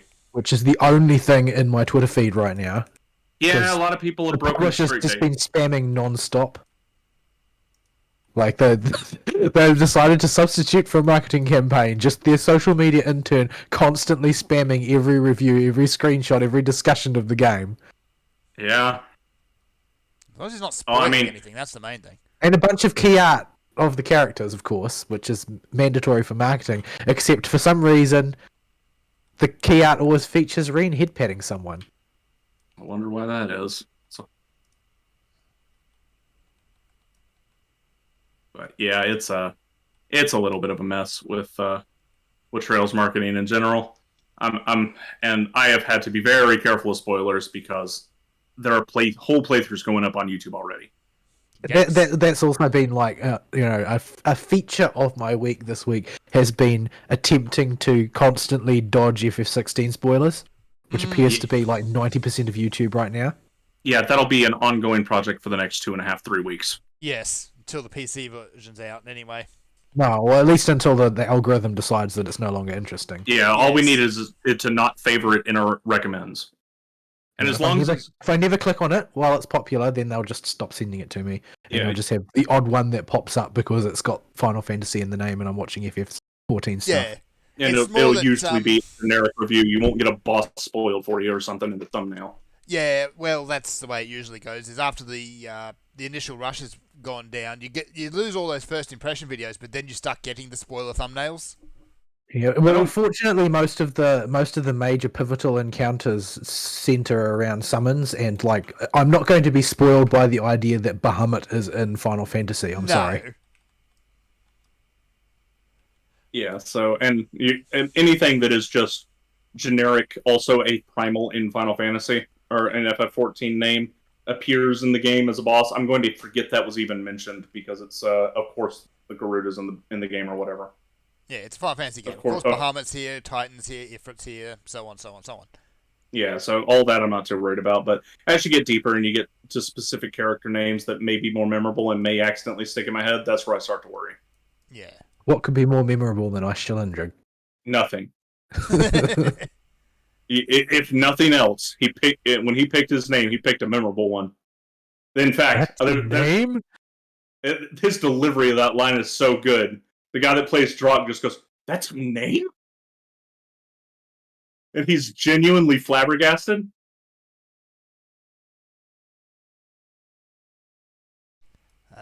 Love it. This was apparently because even in Japan they were like, "Dude, WTF?" Yeah. Well, it's probably nigh unpronounceable.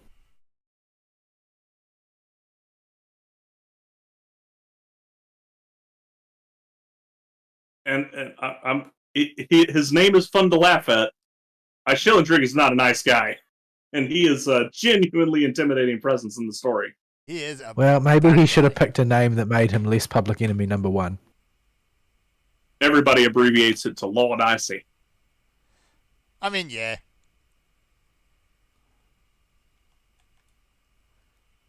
Oh man, all the characters, all the villains, all the titans in that story are so good. You mad? I am so mad. Alright, In that case, we're halfway through a floor, so we can't really take a break. We should move straight onto the Hemo. Yeah. I've been talking a lot, so somebody else tag. Fighting a dude. Where did you put it? All In right. show hosts. I've got it here, Space and it's largely a list. Are you capable of reading? That's the question. As long as I'm not trying to actively fight at the same time. Oh, just park yourself in a corner somewhere. Yep. Or Put, there- put yourself on follow. Put yourself on follow. Yeah. Okay, there you go. Oh, All right, you're there we go. driving. We found a safety. Choo choo. We got a safety, so we're good. Yeah. I honestly completely I was forgot that looking slash for a follow landmine. exists in this game. All right. So it comes from our good buddy Cerathus, and he says, "Dear No Excuses. Sorry for the lack of emails, but there haven't been much happening lately. Other than the Steam Next Fest, where I gobbled up a smorgasbord of Boomer Shooter demos. Incidentally, Steam Summer Sale is on right now. Yeah, I went through and scooped a few things, Yeah. a few bundles. Oh, that I don't mine, like but this. Nothing. Nothing worth Oh, talking about. no. Hang on. I Oh, got you. no. Okay. I got you. You're fine. You're fine. I don't like that. It's just Aristeal kited a whole bunch of AoE people over top of Fern. That's Oh, all. I can go get more. Yeah. All right. So he's got a list of Boomer Shooters here, and a lot of them have wonky names, and I haven't heard of almost any of Name's these. wonkier than Icylindrig. Name like Mala Picata. I think Guy Schillendrick beats it still. Yeah. A Yeah, that cartoony just sounds luchador-esque, Mexican. very colourful shooter. But ultimately, it felt very boring and uninspired. How do you make luchadors How do you boring? make luchadors boring and uninspired? How? I'll Like you screwed up bad. Yeah. I'll just go play Guacamelee again. I like Guacamelee is great. As long as you can put up with puns. They love their puns. Captain Wayne, Vacation Desperation, a cartoon pirate-esque game where your hand is the gun, because hooks are so last century. Pew pew. Pew pew. I'm honestly surprised it's taken someone this long to make a pirate boomer shooter. Beyond Sunset, a synthwave boomer shooter where you are some kind of cyborg with a katana, and you cut down the bad guys and deflect their bullets. You also hack into cyberspace. This one I actually enjoyed. Cyborg with a katana. Synthwave, Yeah. I thought that synthwave was verboten now because it sort of ended up becoming associated with the alt-right way back when. I have no idea on that. I missed that one. Yeah. It's probably one of those flash in the pan things where one person said something dumb and it got blown out of proportion. Well, it was more sort of like there were a number of people on the dissident right rather than the alt-right who would use like synthwave as like the intro waiting room screen for their streams and that sort of thing. Oh, okay. But there And was it a sort of period there became where everyone characteristic of them. was. Well, it was like very characteristic of them because they continued like the most characteristic thing about the dissident right that makes them similar to the radical left is that they have no shortage shit. of stuff to say. Okay. I should probably actually drive my character because otherwise he's going to die. Well, I mean, the only reason that he would die is because Aristeel's actively trying to kill you. Yeah, I was hoping these things would pull you into them and you get whacked. Yeah, see? he'll stop doing that if you stop being on follow. Yeah, I'm and just it going to won't- stand right here. Okay. It's where not was- driving that's going to prevent you dying. It's depriving Aristeel of his motivation to kill you. Alright, next game. Relentless Frontier. I don't have a descriptor for this one other than it was well made. Hang on, I've got to look this one up then. Let's see. Relentless Frontier. Steam, stop trying to sell me stuff. Stop waving specials in my face. Relentless Frontier. Let's see. Oh, okay. Yeah, that is actually rather nondescript. Sci-fi FPS. Honestly, it looks like Quake in a lot of ways. But you do get a hammer by the look of it. Oh, it's on GZ Doom. No wonder. It's actually on the a GZ Doom. Seraphis email. Yeah. What were you expecting exactly? Someone to actually use their own engine when they're selling a game on Steam? No. No. So yeah, I but that mean, one's why reinvent the wheel if all you're doing is trotting out another boomer shooter? true. Like, people used to criticize Doom clones for their sameness, but people play boomer shooters because of their sameness. yeah. Next game, Sulaco. This is a big one. A GZ Doom boomer shooter, another one, that brings the combat, but not the horror of fear. Why have you done this, Aristeel? Why have you done this? Every I didn't shootout- move. What have you done? Hang on, I was tabbed out. All right. You're good. Every We're fine. shootout is like a John Woo action scene with debris exploding everywhere and big open levels. I like the sound of that. But as for fear, I think the first game got a bit of fear of the spookiness going in it. After that, no. It was all just kind of the same stuff, and you could see it coming a mile off. It wasn't scary at all. Yeah, Fear 2 and 3 are not. Fear 3 is practically a co-op only game. It's practically just a co-op shooter, yeah. Yeah, it is not a horror game at all. It has a Uh, There spooky aren't little very girl many horror occasionally. games that don't seem to do that as they go along, that they just turn into action shooters. Yeah, and the moment you add multiplayer to it, all sense of tension goes straight out the window. Yeah, the first Fear was a genuinely good game for its time. The second Fear, it has sequel syndrome, so not as good, but passable. And the third game is just an action co-op shooter. Yeah.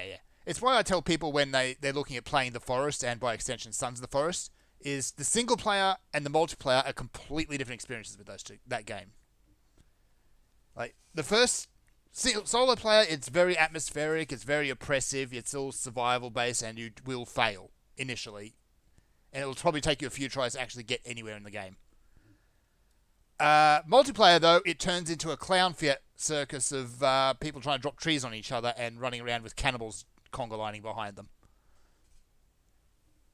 It's just a completely different way of playing the game. Ooh, treasure. Where was I? Trepang 2, which is another Fear-inspired shooter. However, this one is decidedly new school. Unlike Sulaco, focused on close quarters, high-intensity combat in linear levels. It has also got actual graphics, which is kind of unique for a boomer shooter.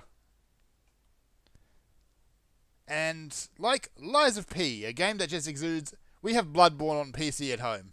It was alright. I am not going to comment on the Lies of P demo. Oh? Is it too demo-y? No, the demo's actually really good. No, but but- the thing is, like, is it not? Does it feel like it might not be a demonstration of the whole game, but rather a demonstration of the demo? What's a Yeah. good way to put this? The demo is surprisingly in-depth and goes through a lot of the combat mechanics that you'll have in the game, and is like it's a chunky 3-hour demo That's that pretty takes you through the whole first two areas of the game, and but it has to do with what happens when Pinocchio lies. Is why I'm not going to comment on it. Oh, right. That's Oh, right. because you're afraid you'll say something that will get us fired. Yes. Yeah, okay. So, yeah, that's the one where Geppetto loses his goddamn mind, isn't it? He seems like a nice guy in the demo. Okay. He's always been a very Although- nice character. There's a hilarious... I think I still have it in my Discord history. Give me a sec. There's a hilarious bit of placeholder dialogue that was there in older build of the game that got leaked. Mm-hmm. I will post this in live show chat for the world to enjoy. Yeah. The problem is some of these demo builds is... it's not as prominent now as it was really prominent at some points in history, but they put all the good gameplay and all the effort into the demo. And then It doesn't... Yeah. I don't Well, get that yeah, from this past that. demo. Yeah. There are Petrification clearly... here. Okay, I'll go get to near a mob and Excuse me. pop it. Okay, grab it. So yeah, I mean, I could see myself getting into Lies of P, but It is... Okay, so right now, as of the demo, that I hope they change, the game's dodge mechanic is garbage. Ah. It is not a block game either, because if you block, you take a substantial amount of chip damage. Now, I've heard that there's a skill tree that you, if you really look through the upcoming skills list, that you get when the demo ends after you've beaten the last boss already. So I didn't really look into it, but that there are a few talents that look like they might fix it, but that nobody's going to grind the demo to figure that out. The game is parry heavy for this demo. Very parry heavy, and that parry window is Royal Guard. Oh, very Better or tight. worse than Sekiro? Much harder than Sekiro. Sekiro's parry mechanic gives you about twice the frames of Royal Guarding. It's a bit tight there, guys. Just fix that a little bit. Yeah, if you're going to go the parry route, you have got to make that window bigger. So you're confident that's what they're trying to do? No, because there's a skill tree that modifies your evasion and blocking abilities later, and I have no idea how deep that goes and how much it modifies it. So I don't know where they're going with their damage avoidance system, but the dodge as it is not a dodge roll. It's kind of a side hop and does not have any or many iframes on it, if it has any. So it is completely unreliable to dodge stuff in that game, and you've just got to perfect block, which is a parry, by putting block up at the second an attack would connect. Yeah. And if you put it up too late, you just take the hit, obviously. And if you put it up too early, you block it. Now, that'll save you some of the damage, but the chip damage is insane in this game. So it is not feasible to hold up a block and just block attacks. You're So not the going to block do is that. just to stop you from dying. It's not to actually fight. Yeah, it's just to stop you from getting thrown across the floor and instantly getting one shot.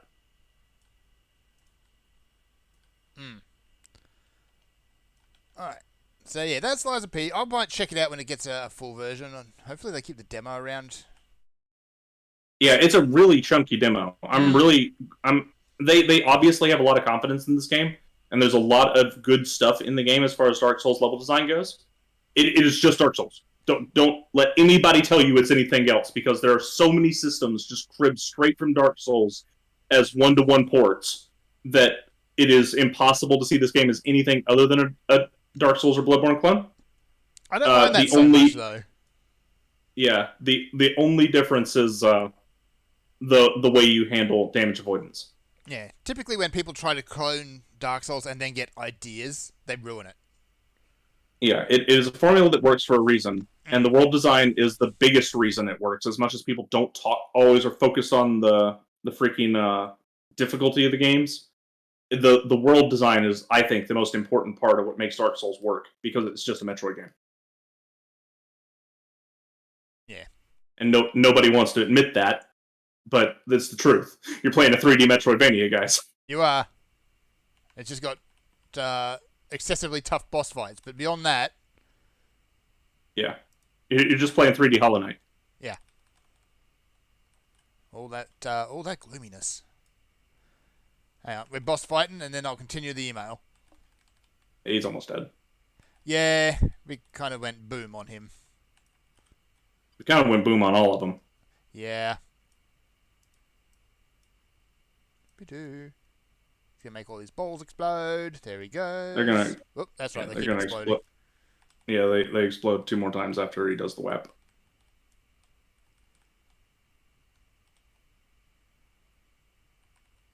There he goes. Alright.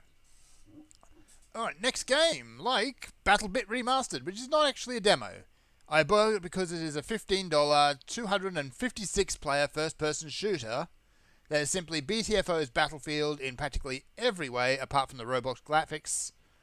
But no Yeah, is DLCs, no C part. Is this the one that like literally everybody's been playing lately? I think so, yeah. It's being spammed all over YouTube. Yeah. Everybody's using it as their while talking about something else on stream game. Yeah. And the reason for that is, actually, Sarah says the next sentence. No DLCs, no season passes, no bullshit, just pew pew. I know Steam and Valve has already spotted the error in the live service and Battle Pass model, but other companies haven't. They're going to milk that cow for all they're worth. Alright, I also bought Monster Bash HD, and now you have infinite lives. I can actually pass the swamp levels in episode 3. The ones with all the instead death blind jumps onto moving lily pads. That's a sentence. I never made it that far in that game, to be honest. I got up to the haunted house in that game once, and oh boy, does it not get any easier.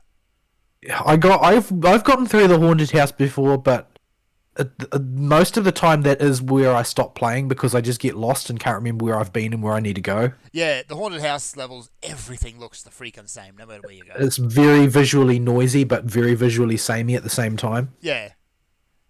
It's just a gigantic wall with really hideous wallpaper and platforms. And couches, and lots of broken glass. So much broken glass. Also, lamps that look at you funny. If you look at them funny, they break and create more broken glass, which will kill you in one hit. Yeah, I remember the broken glass. Yeah. So yeah, as much I played a lot of Monster Bash. I had the shareware version, of course. And I had the shareware one. I found the full version. I don't know who gave it to me. Probably somebody at school gave it to me. The full version one, because that was when game trading was still a thing.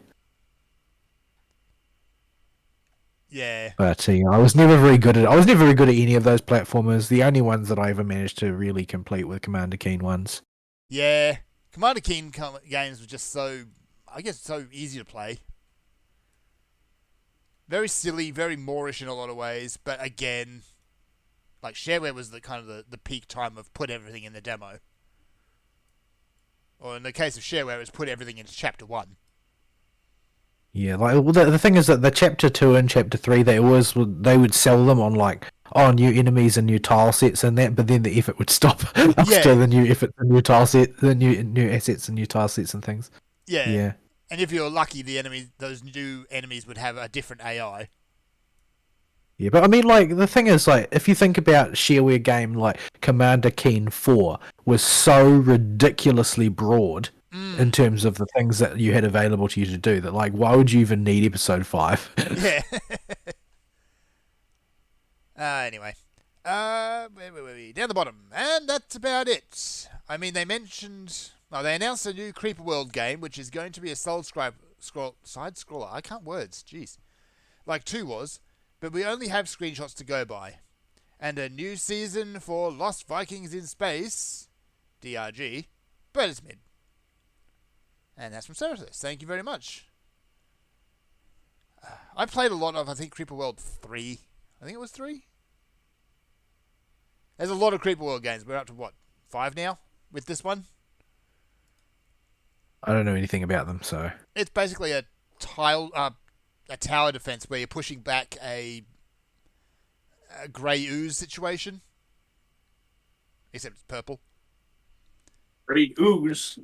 Yes, the grey So goo. the creep from StarCraft. Pretty much, yeah. Except it gets thick. And yeah, you just need to build towers to, well, in some cases tiles, to push it back and then move your towers forward to keep pushing it back till you find its spawners.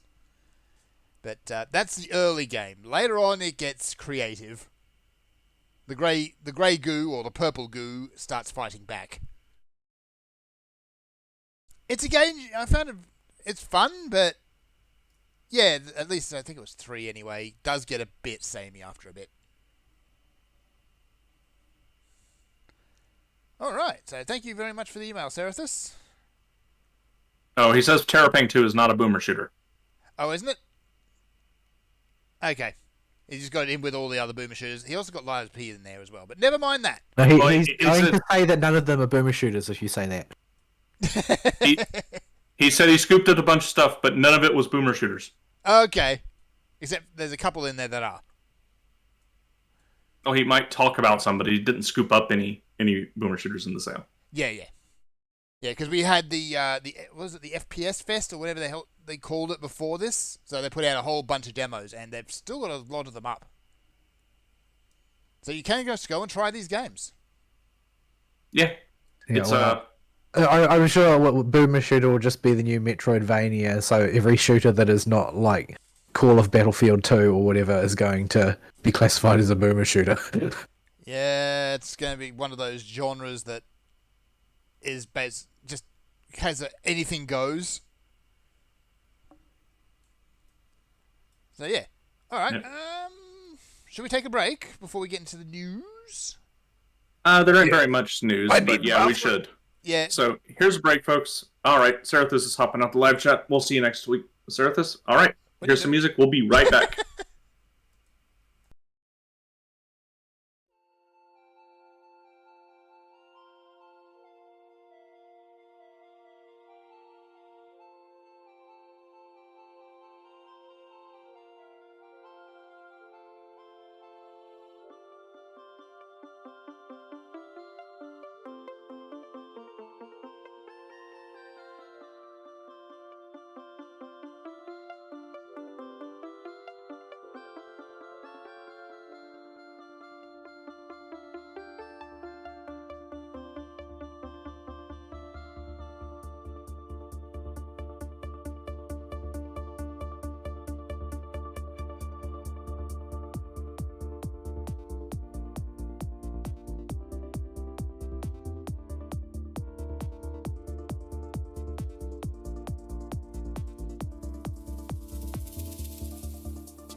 And we're back. Mills, yes, we are. So, news will probably go pretty quick this week since we already. Do we have anything left over from? Because it's not like we've ever tangented off a small article before. I know, right? Yeah. I'm just double checking to see if there's any. No, it's all Game Fest and E3 stuff. Okay. Yeah, there's still a lot of that still rattling about, and people Well, that was the design intent. still peeing on Gollum, as is correct. That game is awful. Yeah. So I really do think that game's just going to be like, I don't know how well remembered it will be, but it really does seem like the sort of thing that's going to become sort of a totem of games companies not knowing or caring what the audience actually wants. One of them examples you hold up and is usable for about 2 to 5 years, as this is what happens when they just totally run an IP into the ground. And well, it's not really that they've run an IP into the ground, though. Like, I think that there's still plenty of room for Lord of the Rings games done well. I think it's just that Gollum was... It doesn't actually enter into the discussion whether or not Gollum was done well in a certain way. Like, let's say that instead of being a disaster piece, it was a perfectly adequate game. It still would have been an historic flop as far as sales versus investment goes, because nobody wanted it. I see. If it was a phenomenal game, it probably still might have broken even if the right streamers endorsed it, but I don't think it would have been a success because nobody wanted it. It's about what people want and what they get instead, and what they want are games that really seize the imagination, not games that act as though they already did and you now have to play along with them.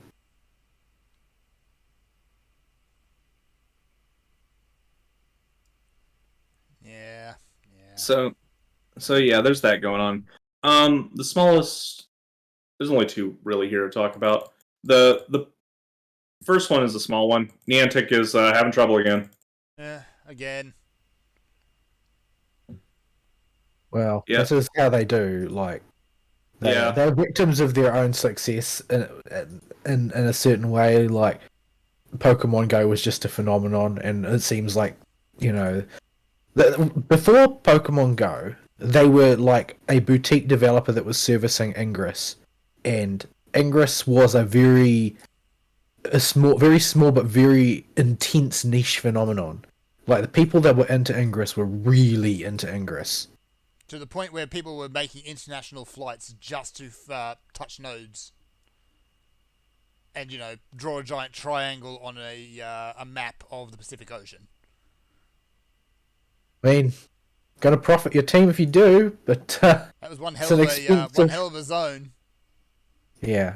But, while they were doing that, while they were devoting all of their efforts and attention into keeping that community specifically the community happy with their live events and their sort of, they really when you talk about augmented reality, it has boiled down to, quote, reality, unquote, being nothing more than a background screen, and that's it. Mm-hmm. For Ingress, it wasn't like that. For Ingress, the augmented reality thing, it was very much fleshed out as a world overlaid on the world. Like, they really leaned into that, and they staged a lot of live events and that sort of thing that were really playing into the fantasy to allow people to suspend their disbelief that the little game they're playing on their phone is actually like, oh, well, this is actually a world behind the veil that we are participating in. Yeah. Like, it may have been primitive, but it was very successful at what it did. But Niantic appears to have completely forgotten that heritage and are now just, making exploitative MOBA that you happen to be able to turn your camera on while you play it. Yeah. Mm-hmm. Like, Pokemon Go really had no relevance to being on a map of the world. It had the Pokestops in locations, but that was it. The plot didn't have any... Well, there wasn't a plot. The yeah, it was just like there's just stops. They're there. Enjoy. Yeah, you could have really leaned into the regional exclusivity of some P commands, but they just didn't. Yeah, I think there's a handful of Generation 1 Pokemon and that's it. Whereas Ingress had let's face it, a completely bugfuck nuts plot. It's like, there's a secret world and there's these people who are dead sometimes and there's AIs and, I don't know, they were just making it up as they went along. It was nuts. But that was fine because people were into it, Yeah. and they just leaned into the conceit. They didn't back off from anything. Like, it didn't matter how insane it got because it was taking place in this parallel reality that only the chosen few were privy to, and because it was such a tightly knit niche community, it amped up the illusion even more. Like they had hit upon gold, and they really failed to capitalize on it once easy money came along. Yes. Like, people were expecting Pokemon Go to be big, but not that big. Yeah, Pokemon Go could have been so much more than it was. Like, Yeah. if they had properly learned like the social engineering lessons of Ingress as opposed to adopting the social engineering lessons of, say, Vegas instead, they would have created an enduring phenomenon. Yeah.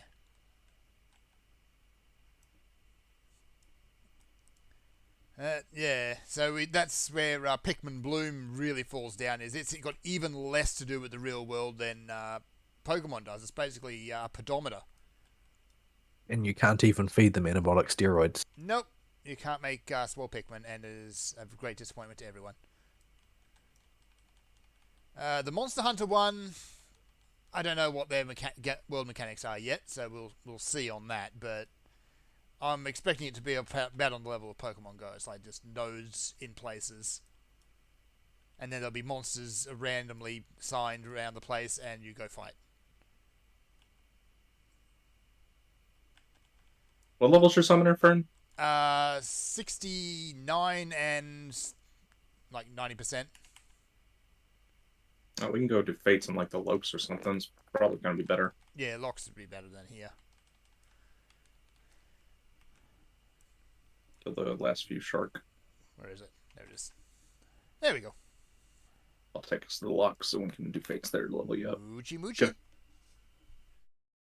Alright, so yeah, that's that. Oh, as far as what Niantic's been up to is they just laid off 230 staff. Yeah. 230 staff laid off and 2 projects canceled. Niantic apparently being Niantic. I don't follow Niantic very closely. This sort of thing happens all the time with them. That's quite a large layoff, but it's them cancelling projects and laying people off is sort of like it happens at least once a quarter at this point. Yeah. In this yeah. case, projects they cancelled was Marvel World of Heroes, which I think got announced at the Game Awards last year. And it was basically Pokemon Go, but with Marvel heroes. I have no idea how they expected that to work. Do you just collect them like they're Pokemon? I don't know. You go shake hands with them, collect handshakes. You collect handshakes and high fives, yeah. Well, like we've already said, it doesn't really need to work because they've become more and more divorced from the idea of augmented reality in their augmented reality games. So it'll be some surface level conceit, and that'll be it. Yeah, their games have become incredibly superficial. I think that it's probable that they were only just being kept afloat by Pokemon Go money, and in all likelihood, they are going to be facing bankruptcy within a few years. They are still getting Google funding. Yeah, but Google will cut them off if they can't turn in anything. Yeah, And they haven't turned in anything. The Goog is good at one thing, and that is giving up on projects after they failed and wasting a colossal amount of money on them. Yeah, they will the first Google graveyard is a real thing. Project, and then they will kill it. Yeah, and I think that's the ultimate destiny for. Bonus EXP fade up here. Whoop. That's the ultimate destiny for Niantic. I think is to become one of Google's dead projects. Yeah. Because they cancel way more projects than Well, if I say they cancel more projects than they launch, anybody would say, "Oh, well, that's normal." If I say they cancel way more projects than they launch, then people still say, "Oh, that's still relatively normal." But the thing that is characteristic about Niantic specifically is that the concept games that they cancel are all games they've already announced as on the road to release, and they still get cancelled. Yeah, it's not stuff that's gone into the design phase and was found unfeasible. Yeah, they're not incubator projects. These are the ones that they have actually established. Oh, well, our research shows this has market potential. We need to try and move this to launch. And then they decide, no, we can't move it to launch. What's the reason? Projects aren't actually cancelled for no reason. They usually cancel for a reason, and I don't know what those reasons are, because the reason is almost never it doesn't work. That's never the reason for a cancellation. There's always a deeper reason in the development arena for why it can't. Like, the development is just not moving forward for some reason, and that in a situation like Niantic's, I think it's quite likely that they are starting to occupy that space where nobody in the team actually wants to make that game. Yeah. Because they're just trotting out carbon copy after carbon copy of these things. I want to get Fern Summoner up to Lakeland level so we can go get some bicolor gemstones. Yeah. Go gemstones. Get them gemstones. So, yeah. The article talks about the Coof, but we don't want to talk about the Coof. Yeah, we don't. But yeah, that was just a news that I threw in there. I thought it was a bigger deal of a layoff than it actually, I guess it was. We can try to kill this guy too. Well, it's not that it's a big deal. For all those people that lost their job, it's definitely a big deal. Yeah, but well, I mean, I guess the a better phrasing would be more out of character for Niantic. I thought it was a special event for that company to lay off a bunch of people. This is the latest stop on their inevitable circular trip down the drain, basically. Okay. That's my view on the matter. There might be people who are just generally more optimistic about what Niantic is capable of. However, I have not heard anything from them that suggests that they are doing anything other than desperately trying to continually cash in on Pokemon Go and hope that that money will carry them to another success down the line. And they haven't had any other successes. Like, the closest thing to success they've had since Ingress was Pokemon Go, and Pokemon Go has been going steadily downhill. Yeah, like, I played a little bit of Pikmin Bloom back in the early access days just to see what was going on, and I want to see XP fade up here. It was literally like watching grass grow. It was Well, boring. Is that different to regular Pikmin? Like, they're plants, aren't they? And they grow. Yeah, but you take them out and fight things and sacrifice them for the greater good. And their growing phase is you put the seed in, and then they go whoop and insta pop up, and you can pull them out of the ground. Yeah, it takes like 3 seconds. Then they make cute noises and run around. I mean, you can leave them in the ground for a little bit, and their little leaf will turn into a bud and then a flower, and depending on what it is, it'll do more damage. But this, I thought this was a Nintendo game, but it's starting to sound kind of eugenicist. Yeah, it kind of is. It's like you raise up your cute little Pikmin army, and then they become expendable minions for which you use to conquer the world. In search of whatever MacGuffin you're looking for this time. And or Olimar. Duracell batteries. Duracell batteries. I distinctly remember a not Duracell battery in Pikmin 2. I remember an absolutely Duracell battery in Pikmin 1. Was it in Pikmin 1? I thought it was in 2. Yeah, 2 had the not Duracell. Okay. Pikmin 1 had the absolutely Duracell. One of them had... I've always been sort of a bit mystified at how it came to be that the copper top was like the there it goes. The generic battery that everybody recognizes as a battery. Yeah, I don't know. Lakeland. Recommended Gears. Equip Gears. Poop. Fruit gerb. Job. Fruit gerb. Realistically, we probably could have been doing it here the whole time, right? 69. Probably. I'm not sure. I think it's 68 is the minimum to get out here now that I think about it, but also, it's... For Poetics gear, this is actually a really good looking set. No, the Skaven stuff. The Skaven stuff, yeah. It's okay. All right. But yeah. So next one is one that actually has some meat. Well, not meat, but Meat. has stuff we may be able to tangent quite a bit off of. So remember Skullgirls? Remember how Yes. back in 2012 when Cookie Z put it together, and it was a thing that popped up because he was tired of. Basically, from the story I got, it was basically because he was tired of Capcom, because Capcom was still Crapcom back in 2012. They were at peak Crapcom, and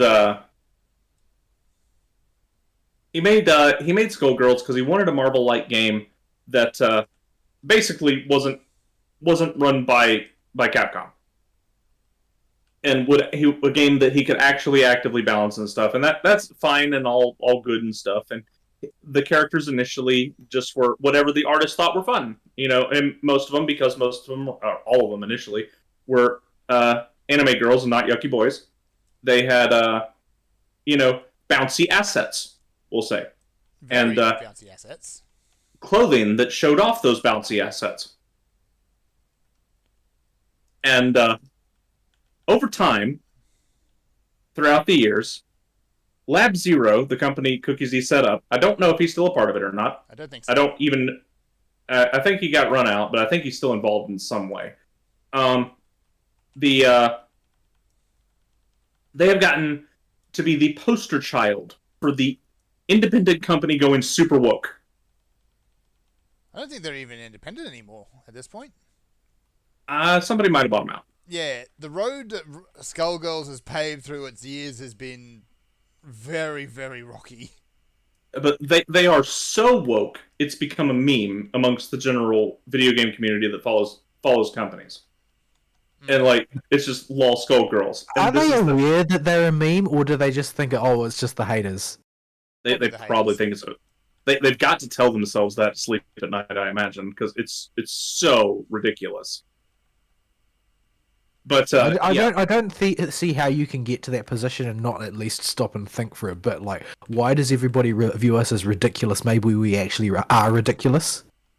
No, it's the kids who are wrong. Yeah. Principal Skinner. But you got so over the years they have covered up the bouncy assets, covered up the shadows of areas that may lead to bouncy assets, and have generally reduced the bounciness of the girls, and have introduced more and more clearly butch lesbian characters instead of girls. And yes, I am going to make a distinction. But they have recently announced that all those changes were not enough. They need to go further. With character redesigns in some cases. Now, Are you I going did not anywhere in particular, Fern? Yeah, there was a what? fate over there, but it expired. Well, it didn't expire. Somebody finished it. It had like 10 minutes on it. So, yeah. So we will converge on the Gremlin fate. The Gremlins. I hate this one so much. I've almost died in this one many times. I have died on this one many the times. Gremlin one. I'm turned into a tank. You know what? I There's was a about lot, to say that. a lot that can go wrong when there are gremlins involved. I'm eating food. Yeah, I was going to say, one of us should tank. Food up for the Gremlin fate. And they do it while calling you horrible names. I hate these stupid things so much. Stupid Gremlins. But yeah, so they have just decided that it's time to go even more woke. Because, we can't have sexy girls anywhere. Girls aren't supposed to be sexy. They're supposed to be out in the workforce, look ugly, and making widgets at the widget factory, as Knowles would say. Or sitting there doing data entry at a boring desk job that nobody wants to do. Or whatever else you do in the corpo world. Pick your generic job. That's what women are good for. And they're all ugly as sin. Apparently, if you go by the Western video game women. Like I'm just not even going to beat around the bush on that. I hate Western portrayals of women in games because they're all ugly as dirt. Well, I mean, aside from the matter of aesthetic choice, there's no reason for them to be. They weren't always like that. Like, I mean, in the West, like, regardless of what your aesthetic preferences might be, it's pretty evident to most people of our generation that Lara Croft was the sort of like generic, sexy video game lead character. Certainly, the representative for the big honker contingent. Yeah, The pyramidal honker contingent. Yes. Yeah, yes. the triangular honkel contingent. But so I just wait for a fate to pop. Just hang out in the middle of the mount. But yeah, so the redesigns have got the community up in arms, and they are getting demolished in Steam. I could not find any pictures of the proposed or confirmed redesigns, or how extensive they are, or what's going on. But oh boy, has this been hilarious to watch. Yeah, I've not followed it very closely. But the thing is that the things that they've suggested are just insane. Like, oh well, we've got to remove the comb from this character's hair because it's suggestive of something racial. Yeah. What? what? What? Yeah. My mother has a comb like that. She's Chinese. Yeah. Like, what happened to your thing about needing to have representation in every single game or whatever? It's got to be their Well, representation. the idea was that it was having the comb was a form of blackface or something like that. I think was the Yeah. line. You what? But I'm losing track of things that are not blackface. Like the only thing that I can tell is definitely regarded as not blackface is Justin Trudeau smearing black shoe polish on his face and pretending to be a black person. Oh, It's the only actual thing that is not blackface. blackface. The Yeah, only- everything else is blackface except that. Yeah.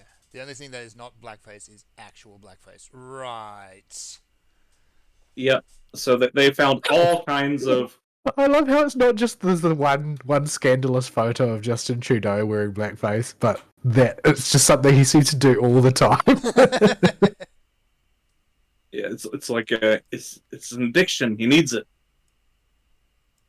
Just he just can't go a week without blacking up. He wouldn't feel right. Yep. So yeah, they've got all kinds of changes planned. Most of them based around either bounciness reasons or cultural sensitivity reasons, I guess is the YouTube safe way to put it. Yeah. It's kind of the thing at the moment is you hire a sensitivity reviewer who's basically paid to find issues. Well, Lab Zero doesn't need to hire anybody. They just need to ask somebody to find offense with something, and they'll be more than happy to. Yeah. So yeah. Yeah, well, I mean, to be able to be offended is considered a virtue in their culture. Like that's how you can tell you're a good person is that you're offended by everything. Yep. So they took the fan Yeah. service out of the fan service game. Yeah. So like, and it's not a little bit either with Skullgirls initially at launch. Oh no, Like, it if was you look- very fan servicey. Like the girls are some of their parts are very mobile. The DOA girls will be proud. Yes. And here's me liking Big Bang because he's basically the tuber wizard. Not even Yeah, basically, he was- literally is the tuber wizard. Yeah, like I it don't is- know. From the first time I saw him, he struck me as like, oh, well, they've just tried to they've add ruined the sort of- purity. This is an absurd. Well, no, my reaction to his design was that it was an absurdist spin on Potemkin. It was just a knockoff, nothing Yeah. more than that. It kind of was, yeah. Like it didn't even strike me as being their own design when I saw it. It was like they've put this in here in order to break up the fact that there are lots of female characters, Yeah, well at that point, and so they stole Potemkin. yeah. At that point the cast was entirely female and, I mean, Big Bang is mostly robots, so you can make an argument there. And they probably would too. Yeah. It's not until Beowulf was introduced that you had a definitively male character. I bet they'd argue that too. I've been sort of a bit annoyed at the current discourse, and you know I don't have a good reason to be annoyed, but I'm going to be annoyed anyway because it's my prerogative to be annoyed. About how the current discourse about how how Nintendo is insufficiently supporting the quote male coded Inklings in Splatoon. Like male coded is not a thing. There are boy Inklings and there are girl Inklings, and there are mystery Inklings. Like there's no, coded crap. No, not accepting it. Not going to accept it. I have no idea what any of that actually means. So, yeah. It's the body type 1 and 2 contingent that's pulling. Yeah, they're basically they mean to say masculine and feminine, but they don't want to say masculine and feminine because they might get in trouble for something. Is it because the only difference between the two genders in Splatoon is largely hairstyles? No, it's because their ESG score will go down. Yeah. Uh-huh. The ESG cartel has had a massive influence on all kinds of industries, and this is. Yeah. All right. And they are a cartel. Don't let anybody tell you otherwise. All right. Do we have anything else, or should we start wrapping up? Because we are at a pretty good time. Yeah, I feel like we should supply at least one more thing, but I can't think of anything. That's the problem. There isn't anything. Yeah. Unless you want to talk about panty and stocking. No. No. I'm being called on the phone by work. BRB. Oh dear. Yeah. I don't have anything for that. I threw that in there mostly as where are you guys? I just kind of stopped. As did Vol. Somewhere. I'm fighting the boss. Oh, you should fight boss. But yeah, I'm still a tank, so it's not dying very fast. Yeah. This boss doesn't hit very hard at the best of times anyway. Yeah, I could sleep and my chicken could heal me. But yeah. So yeah. My big gripe with the ESG stuff taking over the Western market is you may have noticed I have a particular aesthetic with all the girls I play in games. Yeah. You may have noticed that I only play as girls in games. You may also notice that my characters in the limited-ass character engine in every single game we play on this show that I make are prettier than all the girls these Western developers can put together. Yeah. Aesthetics are dead. Like, pretty ladies are a necessary part of human society. And the ESG contingent is just removing them. And pretty soon I'm not going to have any pretty ladies to play as.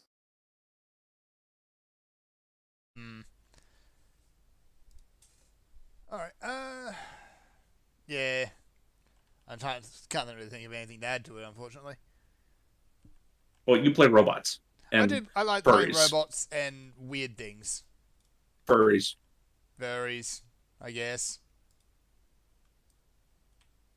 Oh, Yeah, my I like goodness. picking the weirdest race and going with that. Because humans are boring. Yeah, I always pick the race I think I can dress up the best or make the prettiest. Yeah. Humans are boring. Or the one with the biggest... Elves are elves. And Yeah. Or there is a fallback plan, and that is the one with the biggest honkers. well, yeah. Alright, I just don't think there's anything else at all, unfortunately, because, yeah. And we're just padding out until we kill this thing. And until Vol gets back so I can send the show out properly. Yes. But if he gets back, we'll give him till the 10-minute mark.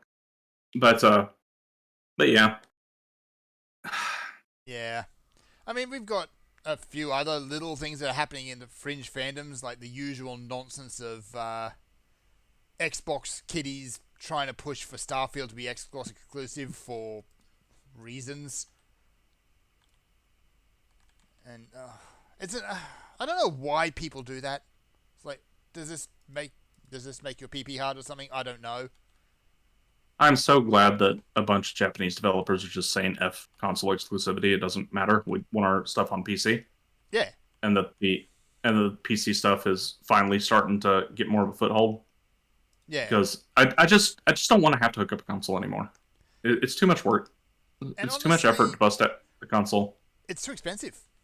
I don't see Yeah. any point in paying paying for a PS5 or an Xbox. Early access to Final Fantasy 16 and the Demon Souls remake are not enough to sell your PS5 to me. Is Demon's Souls on PC now? I think it is.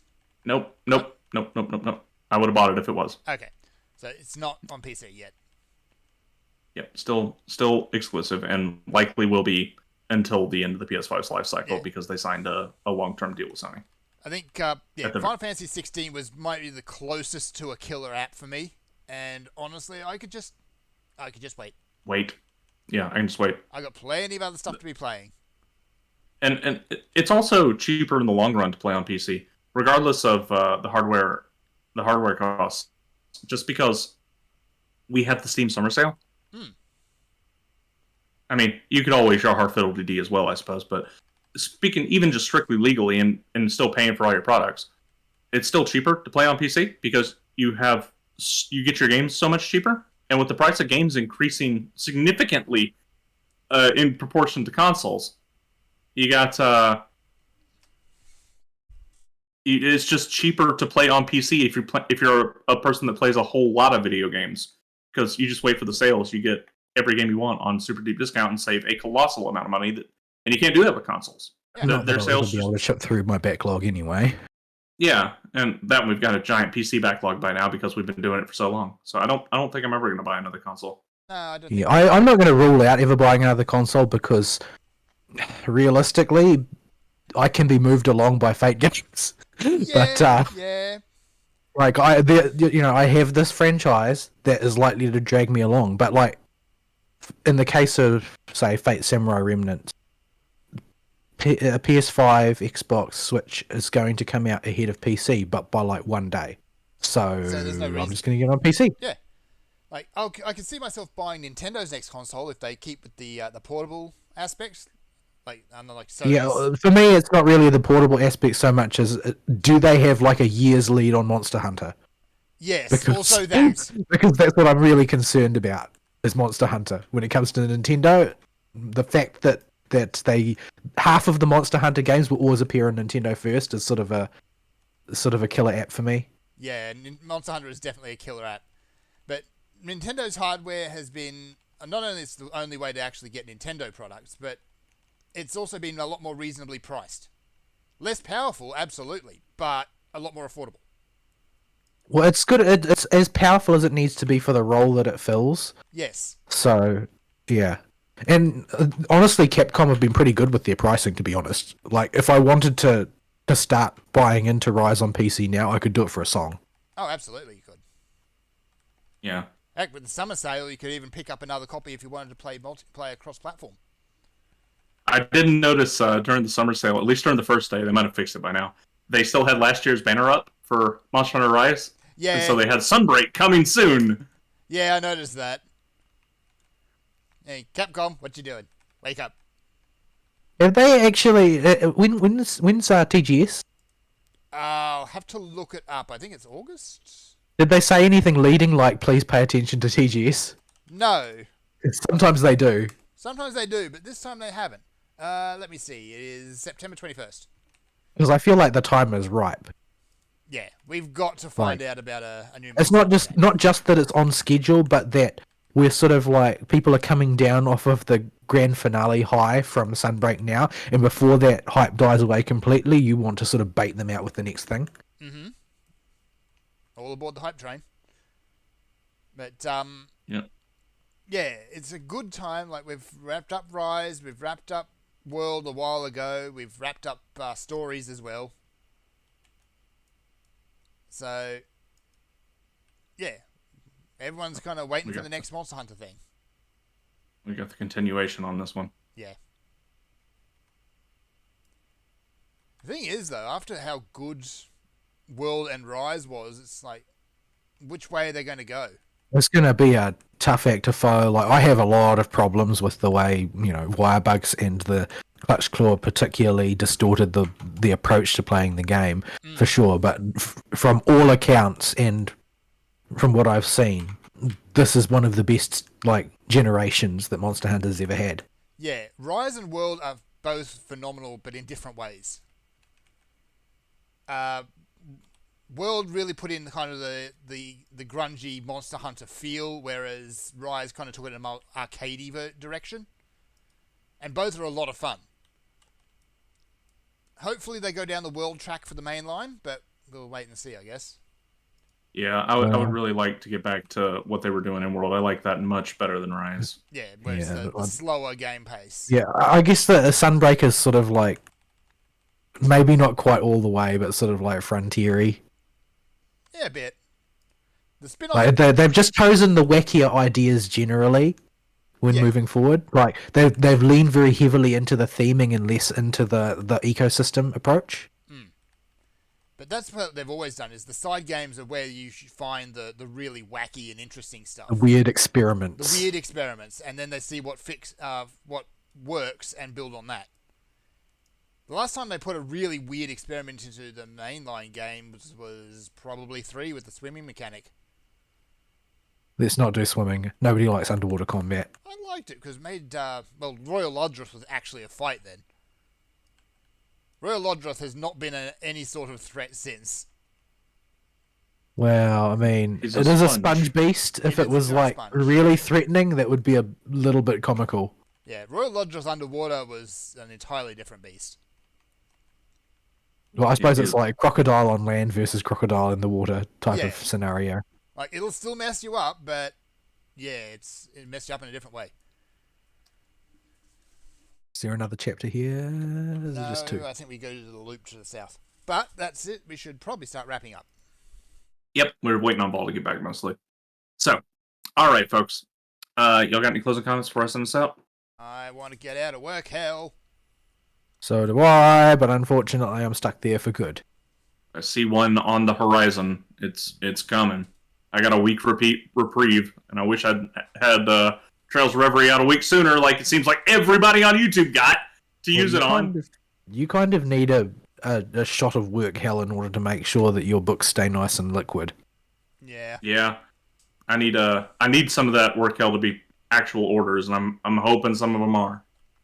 If I get some of them orders come in, be good for the business, and I'm going to be very cranky for about 2.5 weeks. Yeah. End of financial year. That's in September. Oh, right. It's end of financial year for us, which is once. You seem to have end of financial year every other month. That was because initially I was trying to correct our books, and the previous person had messed up bookkeeping pretty bad for the company, and didn't have there just weren't filings for places there should be. So I had to do a whole lot of extra filing with the governments. But now it is going to be, I need to do it at some point before the end of October. Right. Between the start of September and end of October, I need to have it ready to file, and then have it sent in and at the CPA's office by November 1st. And then they need to have it shipped off, and I have corrected everything they want me to correct by the end of November. And as long as I do that, that means tax season is only 3 months long. Only 3 months. Not Well, most of it not is 2 going to be weeks. most of it is going to be it's sitting at the CPA's office, and the CPA's taking forever. Oh, yeah. Alright. All right, folks. Do the thing. I think we're done.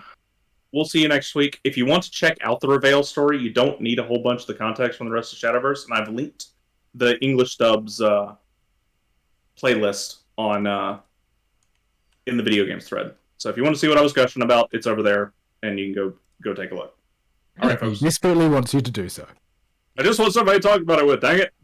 I'll see you next week, folks. Sayonara. Bye bye.